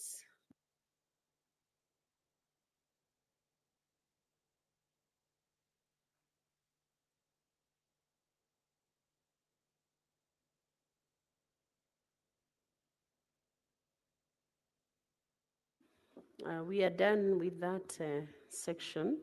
So we are proceeding on to the next order, order number 18.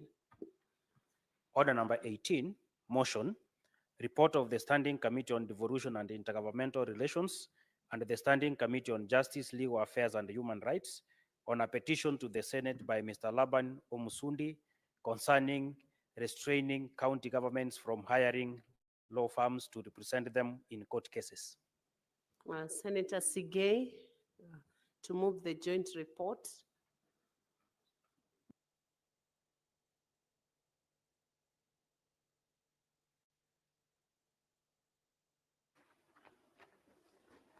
Madam Speaker, I thank you.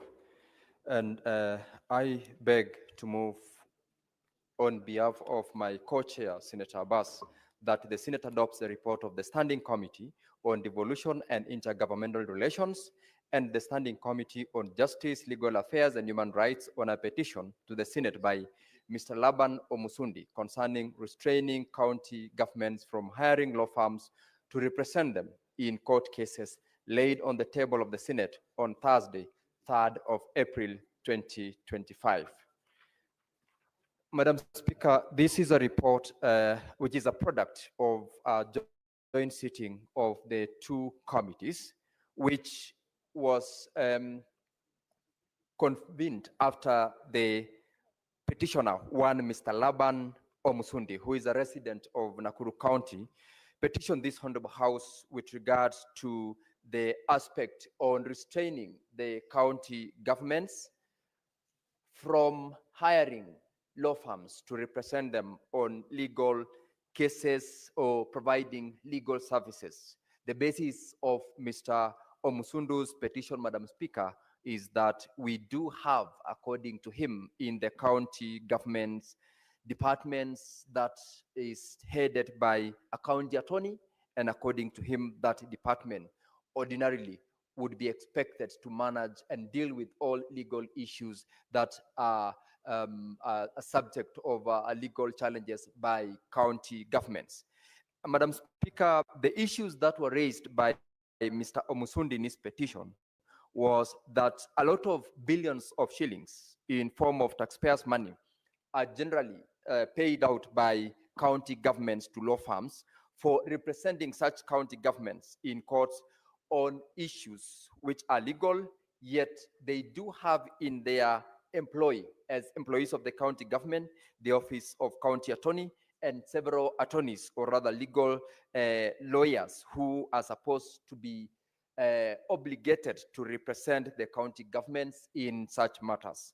Madam Speaker, when this report was tabled, the committee, the Speaker, sorry, did direct that the two committees to convene and to deal with this particular petition. In this petition, Mr. Omusundi made several prayers, which according to him were available to be issued by this House, one of which was to restrain the county government from hiring law firms in civil cases by establishing a legal framework to the effect that that is protecting the public funds. Two was to ask that the House do recall any subject that has already been commissioned to law firms other than the county attorneys.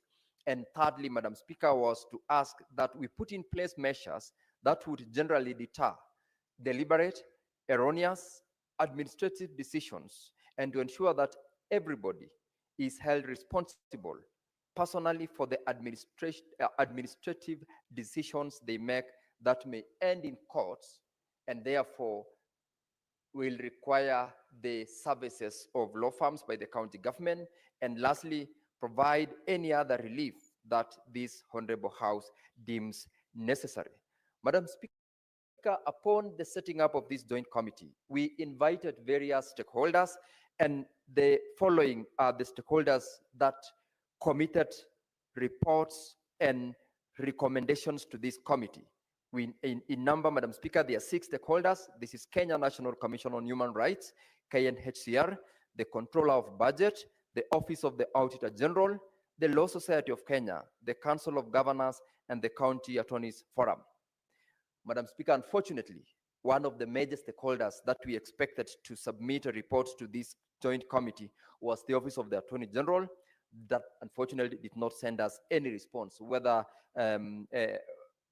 present, or they also did not present themselves, despite the invites that were made by the joint committee.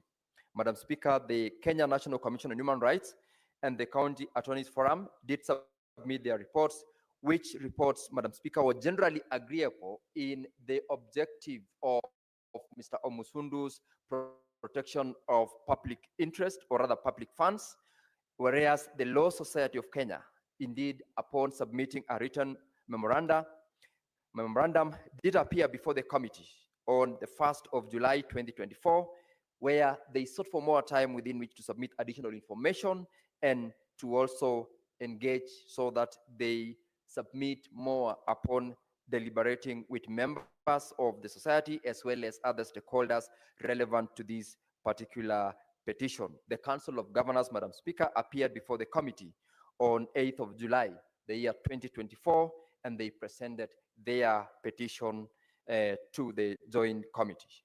Madam Speaker, the analysis that were conducted generally by this committee were with regard to the several submissions by those various stakeholders, particularly with regard to the relevance of the skills that are domiciled within the personnel in the offices of the county attorney of the various counties for purposes of handling complex issues, which is one of the reasons that the Council of Governors had said is justifying their retention of law firms where complex cases are filed as against the county government. Secondly, the other major issue that was raised was the aspect on the remuneration of all these county attorneys and the employees within the county governments, which in most cases, they claimed that they are underpaid and they are not properly motivated to engage in supporting the county governments in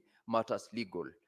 Thirdly, the other aspect, which was very specific, argued by a number of stakeholders, was the insufficiency of the funds allocated to the office of the county attorney that hampers service delivery and by extension requires that services from law firms from outside are engaged by the county government. And lastly, Madam Speaker, the aspect on inadequate staff that are allowed to be hired by the county attorneys. The issues, Madam Speaker, that the committee picked out for purposes of consideration and that form the flesh to this particular report is the provisions of the Constitution of Kenya, the County Governments Act, the Office of the County Attorneys Act, and the aspect that the Public Procurement and Asset Disposal Acts provide, as well as the Advocates and Remuneration Order, which generally regulates the amount of legal fees which are charged by law firms for services rendered to either any other client, not necessarily limited to the client in the form of county governments. And these are the laws and regulations that guided the joint committee in coming up with the recommendations that were made. Secondly, the other very critical consideration the committee did was also the expenditure, which the committee noted has been captured by a number of reports from the Auditor General, as well as the county government spending bills, which were very high when it comes to matters legal services. There was also the aspect of irregularities in terms of instructions being given out to warrant the ballooning expenditure that has been reported by counties with regards to legal services. The committee, Madam Speaker, noticed that there was need for counties to comply with the Public Procurement and Assets Disposals Act 2015, especially when they are seeking to outsource legal services, and to ensure that the fees which the lawyers charge the county governments are also charged within the provisions of the Advocates Remuneration Order and other relevant statutes, including also an engagement where, prior to getting instructions, requests for proposals of legal fees and quotations are made by county governments, so that the lowest among those who can submit their proposals would be taken. By doing that, Madam Speaker, the county governments would also be efficiently using resources by making sure that they don't just do for the sake of hiring lawyers. And therefore, Madam Speaker, on the basis of all the findings and the reports that we got from the various stakeholders and the observations made by the committee, the following were recommendations made, which of course I want to urge members to look through. It is a 5-chapter report, and therefore it will be very important for members to look at the recommendations made and also the submissions by the various stakeholders that guided this particular committee in coming up with these recommendations. And therefore, Madam Speaker, the recommendations made by the committee included the following: that the county governments are encouraged to capacity build on the employees who are already within their service under the office of the county attorney. By doing this, Madam Speaker, they will be encouraged to ensure that the complex cases which were made reference to as a basis of hiring lawyers from outside the employee of the county would be justified. Secondly, Madam Speaker, county governments are encouraged to strictly adhere to the regulations, the legal framework, and also the Public Procurement Act, as well as the Advocates Remuneration Order when they are approving payments for legal services. Madam Speaker, when they do this, they will, of course, be definitely charging within the scale, and this will also ensure that public resources are managed, and also the expenditure on legal services generally would be managed. Thirdly, Madam Speaker, the county governments in the recommendation made were advised that whenever they seek representations from external lawyers, they should only be limited occasionally to complex cases that would be justified because of the expertise that would generally be available within the county government. And by doing that, they are expected to ensure that they comply with the process of procuring such services. Madam Speaker, this is provided for by the County Attorneys Act, where the procedure of procuring services is provided for. And this also, the same act provides for the limits within which this amount should be charged. Madam Speaker, as we make these proposals, we are alive to the fact that they are also entitled to make certain decisions, particularly because they are the people who would largely be affected by whatever decision that is taken when it comes to matters legal that have either been filed before court or matters which are supposed to be dealt with within the county government. So the committee was alive to also the fact that this is a service industry, and therefore it is regulated in law, and the entitlement by law to the services of a lawyer cannot be limited, particularly because of the aspect on the cost, which cost can be managed because the law provides on how to bill, and it also limits under the Advocates Remuneration Order the amount of legal fees that one is expected to charge. Madam Speaker, that is forming the basis of the recommendations made. And as we do this recommendation, Madam Speaker, I take note of the fact that the joint committee was expected to engage, particularly at the level of the county governments, where the committee relevant to deal with this particular petition was the Committee on Devolution. But because the aspect of legal fees dealt with the jailer committee, that formed the position that was agreed in a consensus mode. Lastly, Madam Speaker, I appreciate the fact that the office of the clerk and the office of the speaker indeed supplied this committee with relevant services, and I take this early opportunity to appreciate and thank the office of the speaker as well as the clerk of the Senate for the support that was extended to this joint committee in undertaking this very important petition. And lastly, the stakeholders that submitted before us, the various stakeholders who are key players in this sector, indeed supplied us with very important information that fed into this report. The unfortunate thing, Madam Speaker, is the absence of any interest from the Office of the Attorney General that should have created more interest. And I want to take this early opportunity to encourage the Attorney General and the Office of the Solicitor General to take serious the summons and also the requisitions that would go out of this House, because without their input, Madam Speaker, we lose a lot of public interest aspect that would be taken care of by the Office of the Auditor General. As to whether or not this can speak to the commitment and the respect that the Office of the AG takes to this House, Madam Speaker, I leave that to the judgment of the Office of the AG, because they cannot claim not to have been notified. They cannot claim not to have had a personnel to ensure that they give their input to this very critical aspect. And this is something that has a lot of public interest, and it was expected that the Office of the AG would have played a role as to whether it is something that they could support, or to give a guide in terms of the recommendations which would be very relevant to this particular petition. And Madam Speaker, therefore, I now submit this report and ask the honorable members to support this report, as I request the Honorable Senator for Nairobi County, my good friend, Senator Edwin Sifuna, to second. Madam Speaker, I thank you. Thank you, Senator Sige. Senator Sifuna. Madam Speaker, I rise to second. Let me just first of all take this opportunity to thank the committee, the joint committees of JLAC and the Committee on Devolution for the good work that they have done. Although, Madam Speaker, I really wish, and we were just having this discussion with the Senator from Narok, I wish that the recommendations of the committee were stricter than what have been recommended. Madam Speaker, yesterday we woke up to a headline story that there is one lawyer who represented the county government of Nairobi in a suit involving a land squabble between the county government of Nairobi and the military.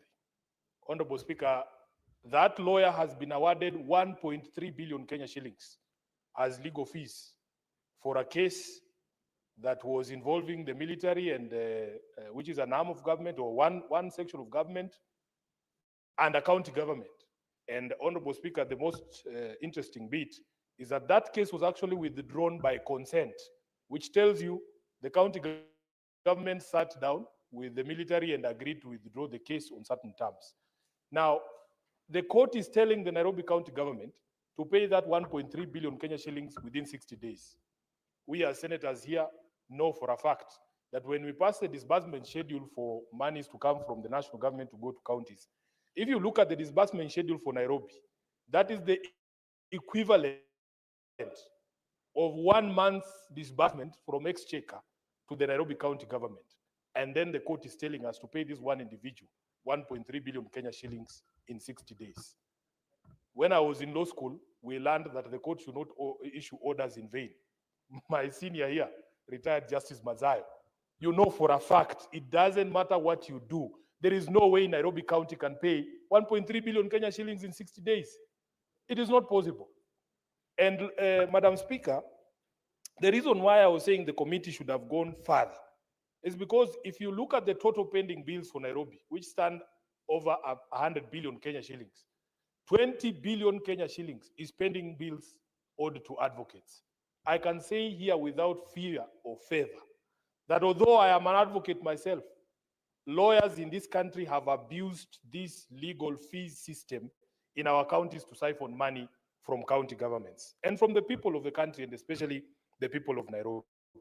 It's unconscionable because the remuneration order, Honorable Speaker, when the committee says that the bill should be charged according to the remuneration order, the remuneration order says you use the value of the property to calculate your fees. But Honorable Speaker, if a matter is involving land of half an acre or land of 300 acres, though the value of land changes or varies, the issues involved in that particular legal case, and the good thing is, Chair, you are also a lawyer, they are not different.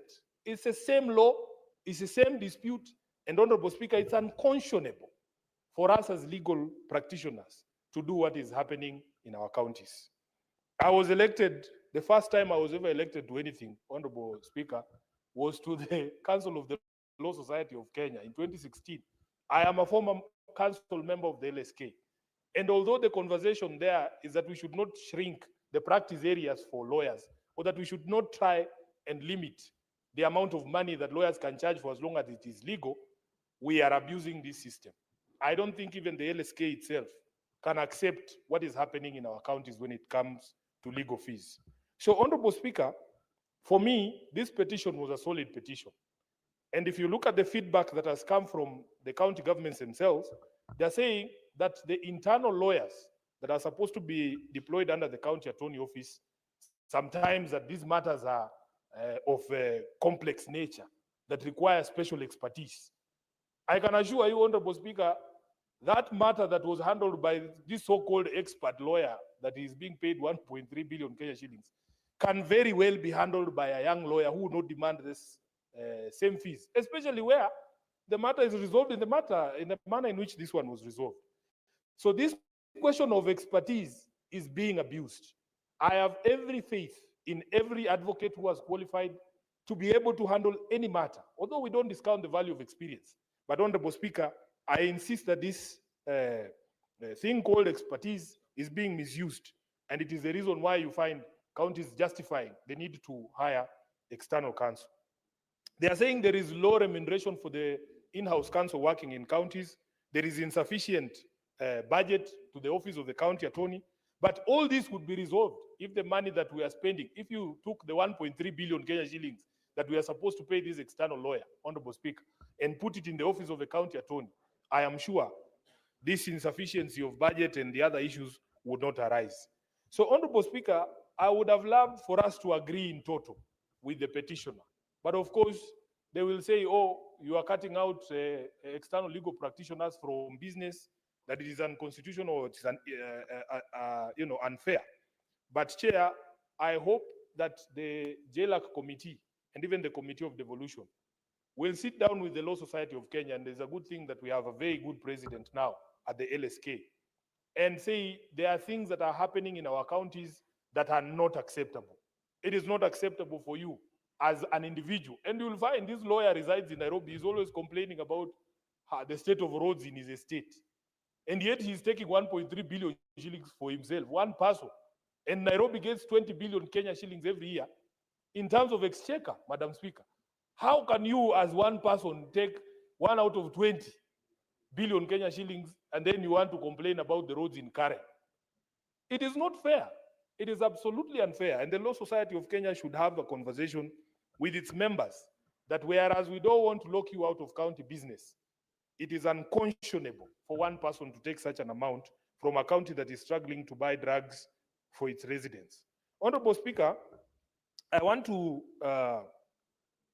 also address, because I am a member of the County Public Accounts Committee, and although Nairobi has the bulk of the pending bills when it comes to legal at 20 billion, this question is repeated in all other counties. And we have seen examples of very simple and straightforward matters where you ask the county governor, what justification do you have to pay a lawyer externally instead of using the capacity that you have at the county government? There are questions of how those lawyers are procured, Honorable Speaker. And if you look at Nairobi, for instance, once the lawyers have gotten execution orders, the CEO of finance in Nairobi is always in the cells. They get orders to arrest her every Friday to force the county government to pay. But the county government has no money to pay these people. So even if you were to jail the chief officer for finance for 3 months or 6 months, your money will not be paid. So we have this specter of 20 billion shillings in unpaid legal bills, and it is unmanageable. I know that many counties have set up task forces to look into the veracity of some of these claims, but again, there was a court in Kitale that said it's only the Auditor General who can tell us which pending bills are payable and which ones are not payable, that those task forces that had been established by counties were illegal. Even here in Nairobi, we had a pending bills verification task force led by Kamodo Eganjo. The entire work that they did, Honorable Speaker, to tell us which bills are payable and which ones are not, was trashed by the courts. So you find that county governments are increasingly finding themselves in a very difficult situation, Honorable Speaker, because if you try to look at the veracity of these bills, some of them are admittedly not payable because of the manner in which the procurement was done. The amount of work that was done is not commensurate to what these lawyers are asking for. So for me, really, because after the enactment of the county attorney's law, many of these counties have now employed legal staff in their ranks. And even we as a Senate here, we have our own lawyers, and they go to court to defend this institution. I think there should be a sunset clause. Maybe if the Council of Governors feel that the capacity is not where it needs to be, it's not at optimum, the chair for JLAC, I would propose that we set a sunset clause, that in the next 5 years, all counties must have developed that capacity, so that you cannot give us as an excuse that you have inadequate staffing or that they don't have capacity to handle complex legal matters. For those many remarks, Honorable Speaker, I second the motion, but with a rider that I think we should have made more far-reaching recommendations in order to stop this practice in our counties. I thank you, Honorable Chair. Thank you, Senator. Honorable Senators, I propose the question that the Senate adopts the report of the Standing Committee on Devolution and Intergovernmental Relations and Standing Committee on Justice, Legal Affairs, and Human Rights on a petition to the Senate by Mr. Laban Omosudi concerning restraining county governments from hiring law firms to represent them in court cases, laid on the table of the Senate on Thursday, 3rd April 2025. Thank you. My dashboard is not showing me any senators you have. Okay. Senator, you can proceed. Senator Ledama Olekina. Thank you, Madam Speaker. Madam Speaker, I rise to make comments on this very, very, very important petition. And let me thank the Kenyan Laban for having really thought about the expenditures. Some of them end up being negatory expenditures in county governments. When it comes to county government choosing to hire services of lawyers instead of hiring, or rather instead of using in-house counsel. Madam Speaker, we have over 20,000 lawyers in this country, maybe about 11,000 practicing. I'm looking at the recommendations which the committee, the JLA committee, came up with. And I think sometimes, earlier on, we were discussing the issue of conflict of interest. I think the first thing that the committee members would have done is to declare a conflict of interest and maybe recuse themselves from having to consider this matter, because that committee is made up of lawyers. So of course, lawyers will be protecting themselves because they are the ones who want to be able to get brief from county governments. Madam Speaker, in Narok County, we have a matter that has been dragging in court for the last 30 years. This is a matter that has to do with Olkiombo land, And to be honest with you, I don't foresee any time when the county government will ever win that matter. What will happen is that it will be a pit for lawyers to collect fees. There have been about 4 lawyers who have already benefited from that matter. And each one of them, including some, 2 of them who are senior counsel in this house, have collected not less than 100 million. Now that matter has gone, and the owner of the land, who is being challenged by the county government, won the matter, and he was awarded 30 billion by the courts. I was just having a simple conversation between 3 lawyers in this house.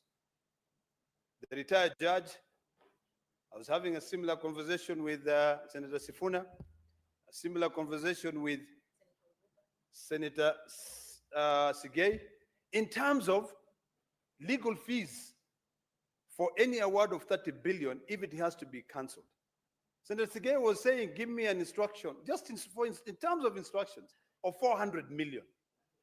You know, and then let's talk about disbursements.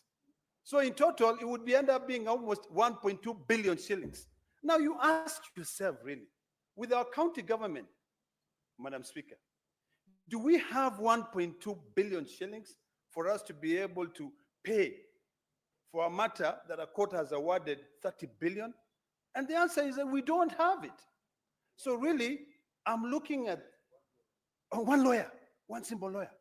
I'm looking at this recommendation and I'm saying, first, I don't believe that we've done a service to that petitioner. And you know, before we never used to debate these petitions. But now it is important that we debate them so that we can poke holes on the recommendations that are given. Madam Speaker, I think the recommendation should have been far more reaching in terms of capping the amount of money that county government can spend on outsourcing legal services. We should cap them to a maximum of 100 million. And then we use in-house lawyers, or we hire in-house lawyers. You cannot tell me, in a country where we have over 20,000 lawyers, we cannot have lawyers who can be able to argue cases better. And in fact, when you look at it, most senior lawyers use junior lawyers to do all the dirty works. And then ultimately, the senior lawyers will go, they are the ones who get paid. You know? No, maybe not dirty work, but to do the groundwork. I've corrected myself, thank you. The heavy lifting. Let me borrow that word. Senator Ledama, Senator Mazayo feels a very urgent urge to inform you. Would you wish to be informed? I definitely would love him to inform me. Okay, Please. proceed, Senator Mazayo.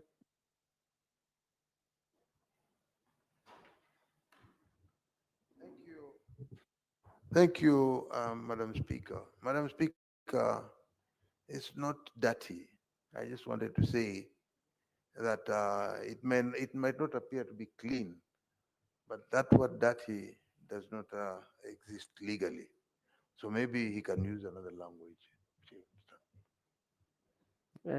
So Senator Ledama, you are requested to use a tidier word than dirty.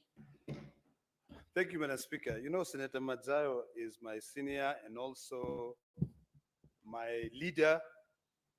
I respect his corrections. And let me use the word heavy lifting. Thank you, Senator Roba. They are the ones who carry out due diligence. They are the ones who carry out discoveries on a matter. They spend hours and hours trying to be able to make sense of any brief that they are given.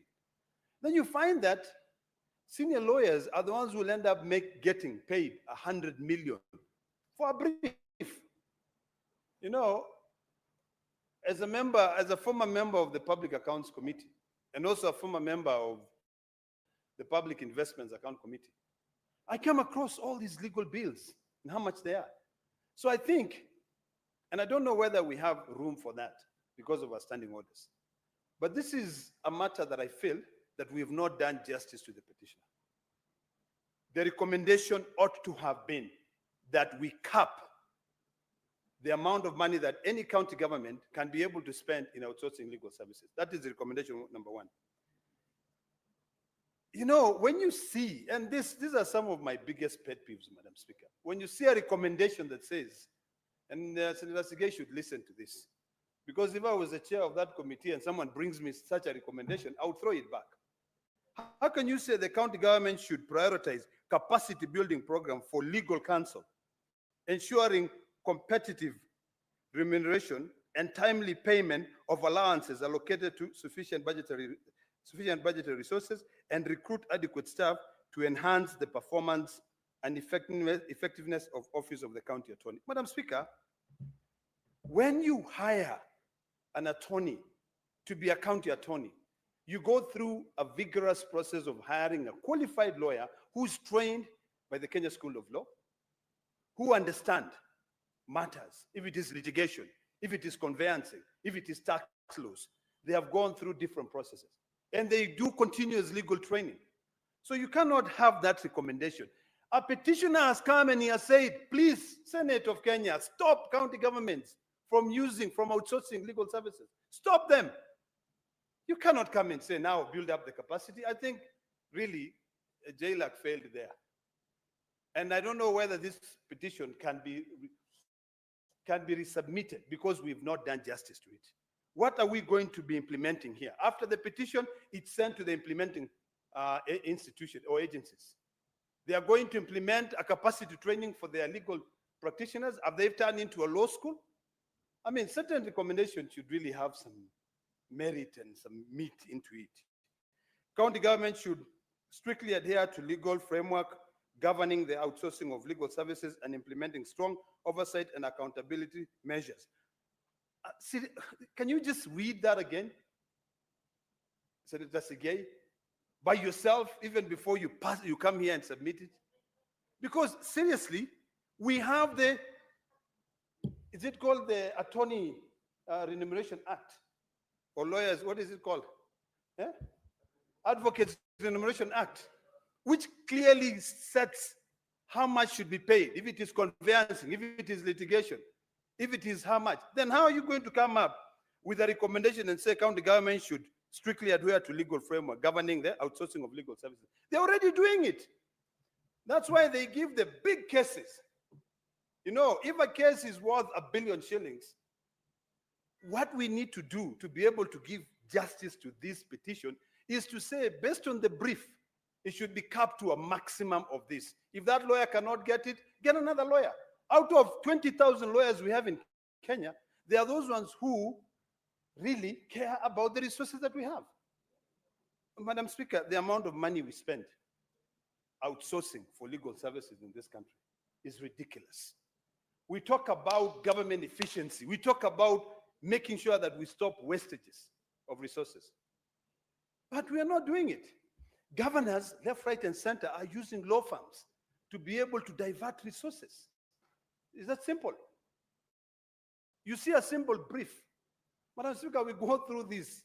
We go through all these matters when we are looking at them. I think what should happen is that during the budget making process, county assemblies must be able to limit the amount of money that can be spent by the county government to outsource legal services. Spend more money with in-house counsel. I feel like this petition has not been given the time that it required. I feel like this petition will not solve anything.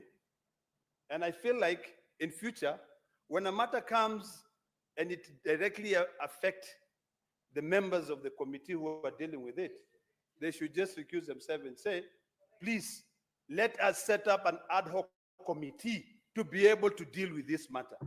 Lawyers did not give this matter any service. They didn't. Madam Speaker, we look like jokes when we send out these recommendations. I don't agree with them at all. I think if there's a way, I don't know, maybe the Secretariat will be able to advise us because of the time limit of 60 days, whether there's a way for us to relook at this matter again, because it will come back here. We set up an ad hoc committee, we look at these matters diligently, so that when we give out recommendations, these recommendations are too many. I'll read another recommendation, Madam Speaker, which I totally do not agree with it.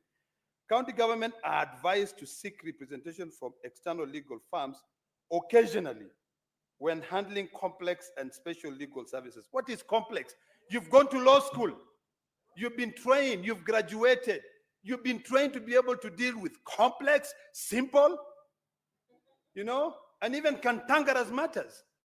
So it is not that there is a group of, or a cabal, a group of lawyers out there who are trained to deal with complex matters. Complex. I mean, seriously, you guys don't make us look like we are just a bunch of a kangaroo house that just goes with the flow. The next one, Madam Speaker, I'm sorry I'm poking a lot of holes on these recommendations, but I just find them very shallow. The Office of the Auditor General should audit the county government expenditures to identify the specific counties with exorbitant fees spent on legal services as at the time of adopting this report. Give me a break. Madam Speaker, we already know. That report is already out.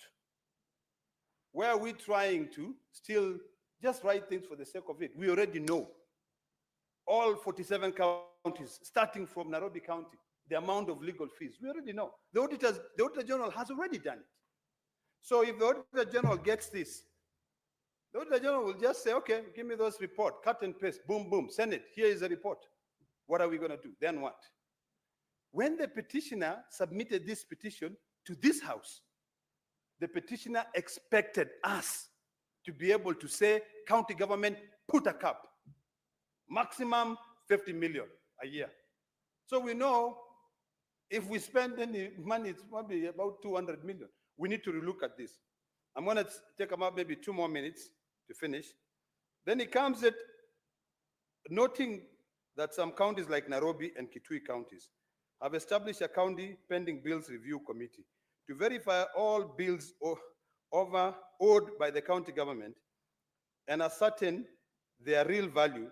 The committee recommends that the county emulates the practice as a step towards management of clearing of pending bills. Madam Speaker, all 47 counties have established pending bills committees. We know that. Okay? It is not going to help this petitioner. I just feel like, I'm sorry to say this, but I feel like the committee did not do a good job in this matter. And this petition has not been given the time and the diligence that it requires. Let me stop there because my dear brother, Senator Sigay, is looking at me and saying, this is very bad. So, Madam Speaker, I rest my case. I do not support this recommendation. Thank you, Madam Speaker. Thank you, Senator Ledama. Senator Mungatana Danson Buya. Thank you, Madam Speaker, for giving me the floor. Madam Speaker, first of all, I want to really commend Mr. Laban Omusundi. I have never met him in person, but I know that he has been raising extremely deep questions in Nakuru town, in Nakuru County, and I commend him for bringing this issue now that affects all 47 counties before the Senate. Madam Speaker, I'm just going to make 2 or 3 points on this. The first thing is that this report has exposed 3 counties that have not yet appointed county attorneys by the end of the audit in 2024. The 3 counties are Tana River County, Lamu County, and Uasin Gishu County. These 3 counties, Madam Speaker, and let me not speak about the other 2. I want to speak about my own county. According to the Office of the County Attorneys Act 2020, Section 16, it is the only act that empowers a county to venture out and get legal services. And you are supposed to go and get legal services with the permission of the county executive, according to this act. Madam Speaker, if you look at Tana River County, it has been paying fees to lawyers, some of whom sit in this house, Madam Speaker. And if you look, they do not have a county attorney's office. They do not have consent from the county executive to pay. So, Madam Speaker, what we are saying is that the counties of Tana River, Uasin Gishu, and Lamu, if they have paid any legal fees, those legal fees are recoverable. And the top people in those counties is the governor, he is the chief executive. These people must find the money to refund the county. And in the meantime, Madam Speaker, there should be a very strong warning that the Tana River County has no county attorney and outside lawyers. What they are doing is illegal and it must be called for that. And a county solicitor general. So, Madam Speaker, this is the first thing that has exposed the three counties, Tana River County, Lamu County, and the county of Uasin Gishu. And it is wrong that they continue to get legal services from external lawyers, Madam Speaker. This is wrong, and the governors who are the CEOs in these counties must be made to be accountable. Then the big question comes, Madam Speaker. Laban Omusundi, in his petition, does not want legal services to be contracted out at all. He wants all the legal services from all the counties to be done with the legal expertise that is within the counties. Madam Speaker, I will not support that. Why? Because it should not be lawyers alone. Within the counties, services that are required include architectural services. We also need contractors, road building contractors. We also need various other water engineers and so on. Electrical engineers who do not exist within the county's capacities. So it should not be limited to lawyers. I think it should be across if this petition were to succeed the way he wanted. So then, how do we deal with excessive legal fees? Like the one that has been quoted from Nairobi, 1.3 billion. And the courts agreed to give that kind of fee to a single advocate. How do we deal, Madam Speaker, with those kind of things? Madam Speaker, I think the executives in all those counties that have problems with legal fees, that have audit queries, they have been complicit with the charging of excessive legal fees. And the solution, Madam Speaker, is not to chase all the lawyers, because even the recommendation in this report, it says clearly, in some instances, you have complex legal matters that may require the expertise of an external lawyer. And we shouldn't argue that, because that one is a given. My colleague who says that you are trained as an advocate, as a lawyer, to handle both simple and complex matters. The truth of the matter is, some people who have done land cases over a long period of time will have acquired knowledge, experience, and expertise in that area. And some of those cases can be very complex. So, Madam Speaker, I think it is good for the country to hear this, that what needs to be done is that there is a provision for agreement on the kind of legal fees that can be charged on any matter. You do not have to go by the remuneration order. You can always have an agreement on fees. So, for example, this advocate who was charging 1.3 billion for the work that actually ended in a consent judgment, a consent that was drawn between Nairobi County and the military. There could have been an agreement on the legal fees, just the way they agreed on the consent on how to finish, to finalize the matter. There could be an agreement as well on the legal fees.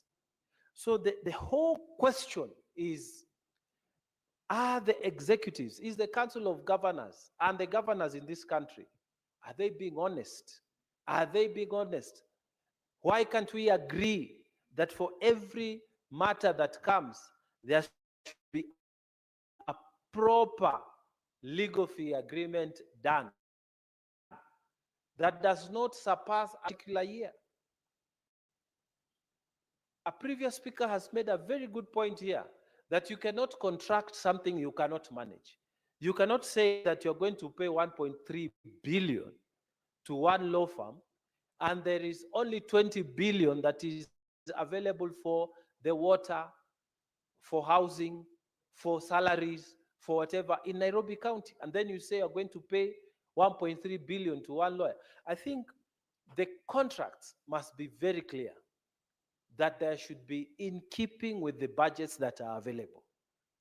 And the contracts for the legal fees must be such that they are agreeable to the lawyers and to the executive, or if it's the county assembly that is giving those instructions. There should be a very nicely written legal fee agreement.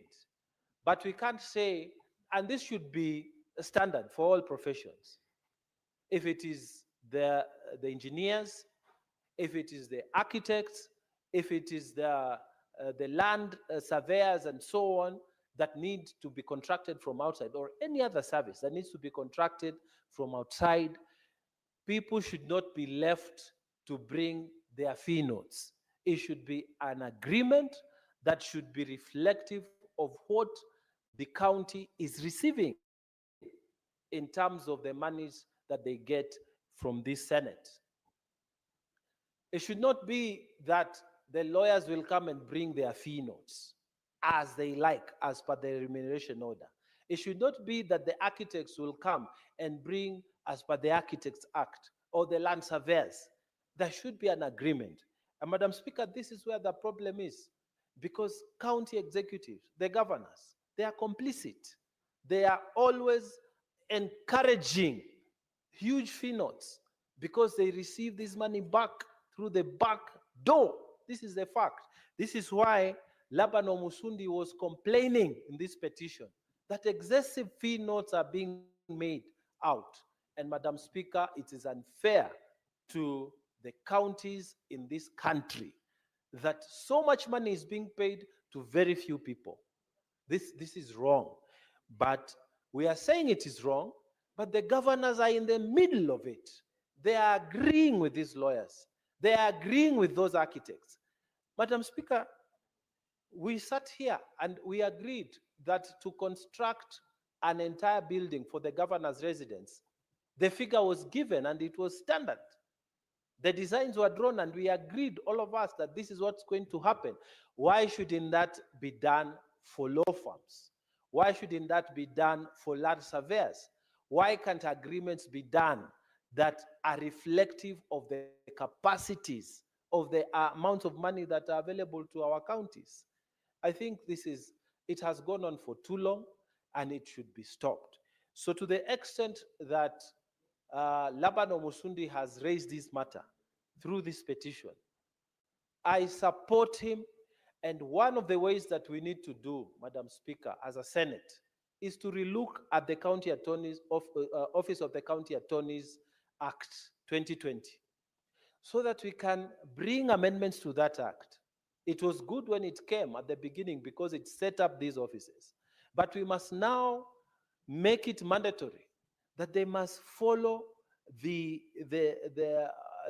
procurement processes for us to get the proper services, not just legal services, but all services.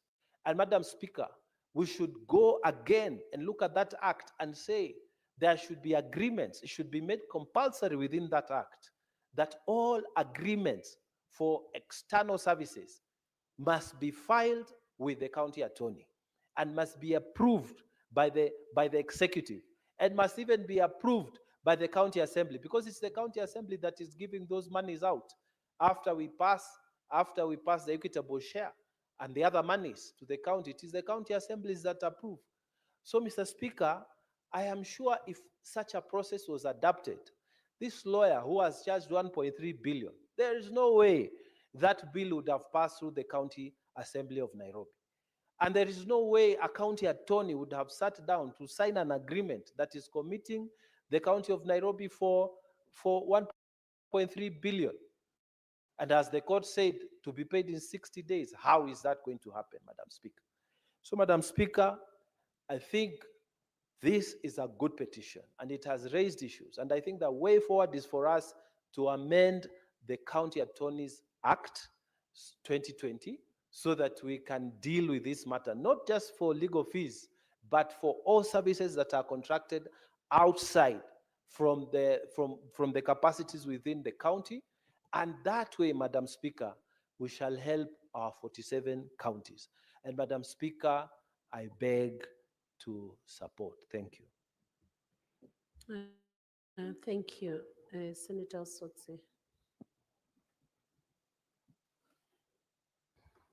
Madam Speaker, I would like to support this motion that we must have a system of restraining the county government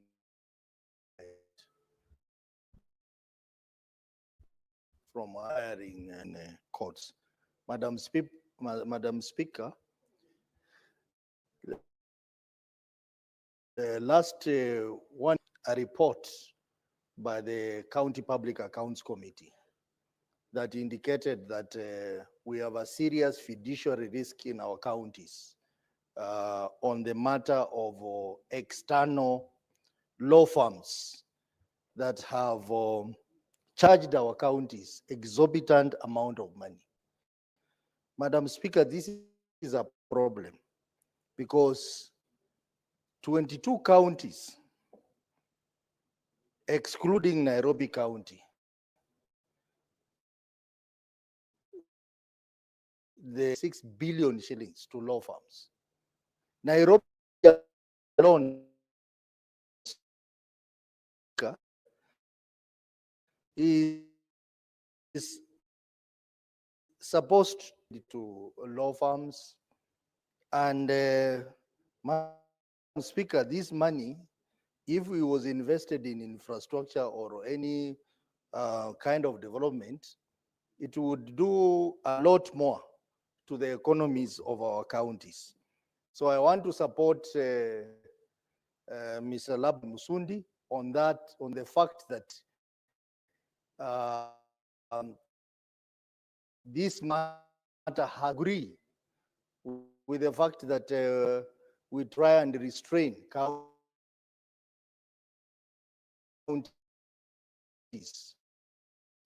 seeking their county attorney office.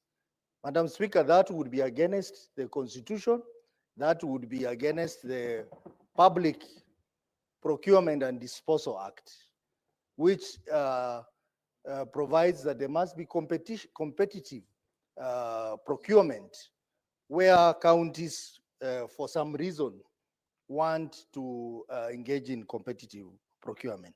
But even as we say that, Madam Speaker, this is a case of open violation of the law. if there is any county that is engaged in an illegal activity of paying exorbitant amount of money to law firm, it should be handled on a case-by-case basis, Madam Speaker, because the law is there. We have the Office of the County Attorney Act that provides various provisions on how such a matter is handled. The Public Procurement and Disposal Act is very clear on the process of procurement of services, Madam Speaker. Madam Speaker, the advocate's remuneration order is very clear on what needs to be charged. So if there is a particular law firm or a particular county that goes outside this framework, then the law should apply to that particular county or that particular law firm. But you cannot come and say that now, because some counties are involved in irregularity, and because those who are supposed to enforce the law are not enforcing the law, then you put a restraint on this. I think that will be unconstitutional, and that it will not be the right thing to do. What we need to do as a Senate is to ensure that offices which have a responsibility to guard against misuse of funds are doing their job. Madam Speaker, I'm surprised the Controller of Budget is also crying in this report, in her submission. This Controller of the Budget is the one who approves requisitions. How is she approving requisitions which are against the law, which are against the County Attorney Act, which are against the Advocacy Remuneration Order, which are against the Public Procurement and Disposal Act? So I think we will be over-legislating if we start now telling people that we want to amend the law to manage these things administratively. Madam Speaker, I am of the view that let those who process these payments follow the law. If it is the finance department in counties, let them follow the law. If it is the Controller of Budget who processes requisition, let them follow the law. That way we'll be able to deal with this problem. So whereas I support the fact that counties have high legal liabilities, which are not well managed, and something has to be done about it. I disagree that we restrain counties from accessing external legal services when they genuinely need them. That would be against the law. And Madam Speaker, for that purpose, I want to commend the committee, JLAC, and I want to disagree with my colleague, Senator Ladama, that they did a shoddy job. I have read the report and they did a wonderful job. And if you look at the recommendation, they were balanced recommendations. They agreed on some issues raised by the petitioner, but they also gave direction on what needs to be done. Let the officers which are supposed to do their job, Madam Speaker, and let's not over-legislate on some of these things, Madam Speaker. Thank you very much, Senator Sosi. When we resume this motion again, you have a balance of 13 minutes. Aye. Honorable Senators, it is now 6:30 p.m., time to adjourn the Senate. The Senate therefore stands adjourned until tomorrow, Wednesday, 9th April 2025 at 9:30 a.m. Thank you.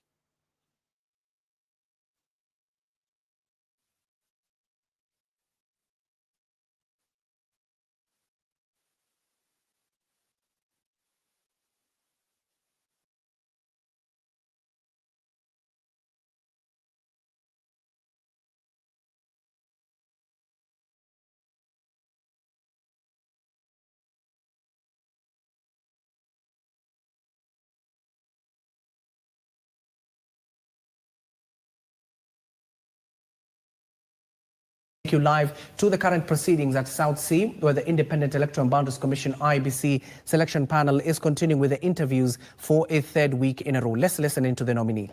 inconsistencies. And that is enough. And in the interest of time, let me just return back to you, Chair. Thank you, sir. Thank you. I want to invite Carol to ask you some questions. Carol Nakituku, please. Thank you, Chair. Mheshimiwa. Good morning. Good morning. Good morning, Madam Caro. Yes, yes. Yes. All right. So, what is, in your view, or your understanding of the mandate of the IBC under Article 88(4) of the Constitution?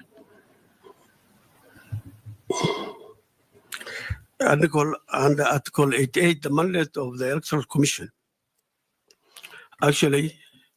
mostly deals with the electoral cycle. It includes from the time of voter registration, voter education, voter verification,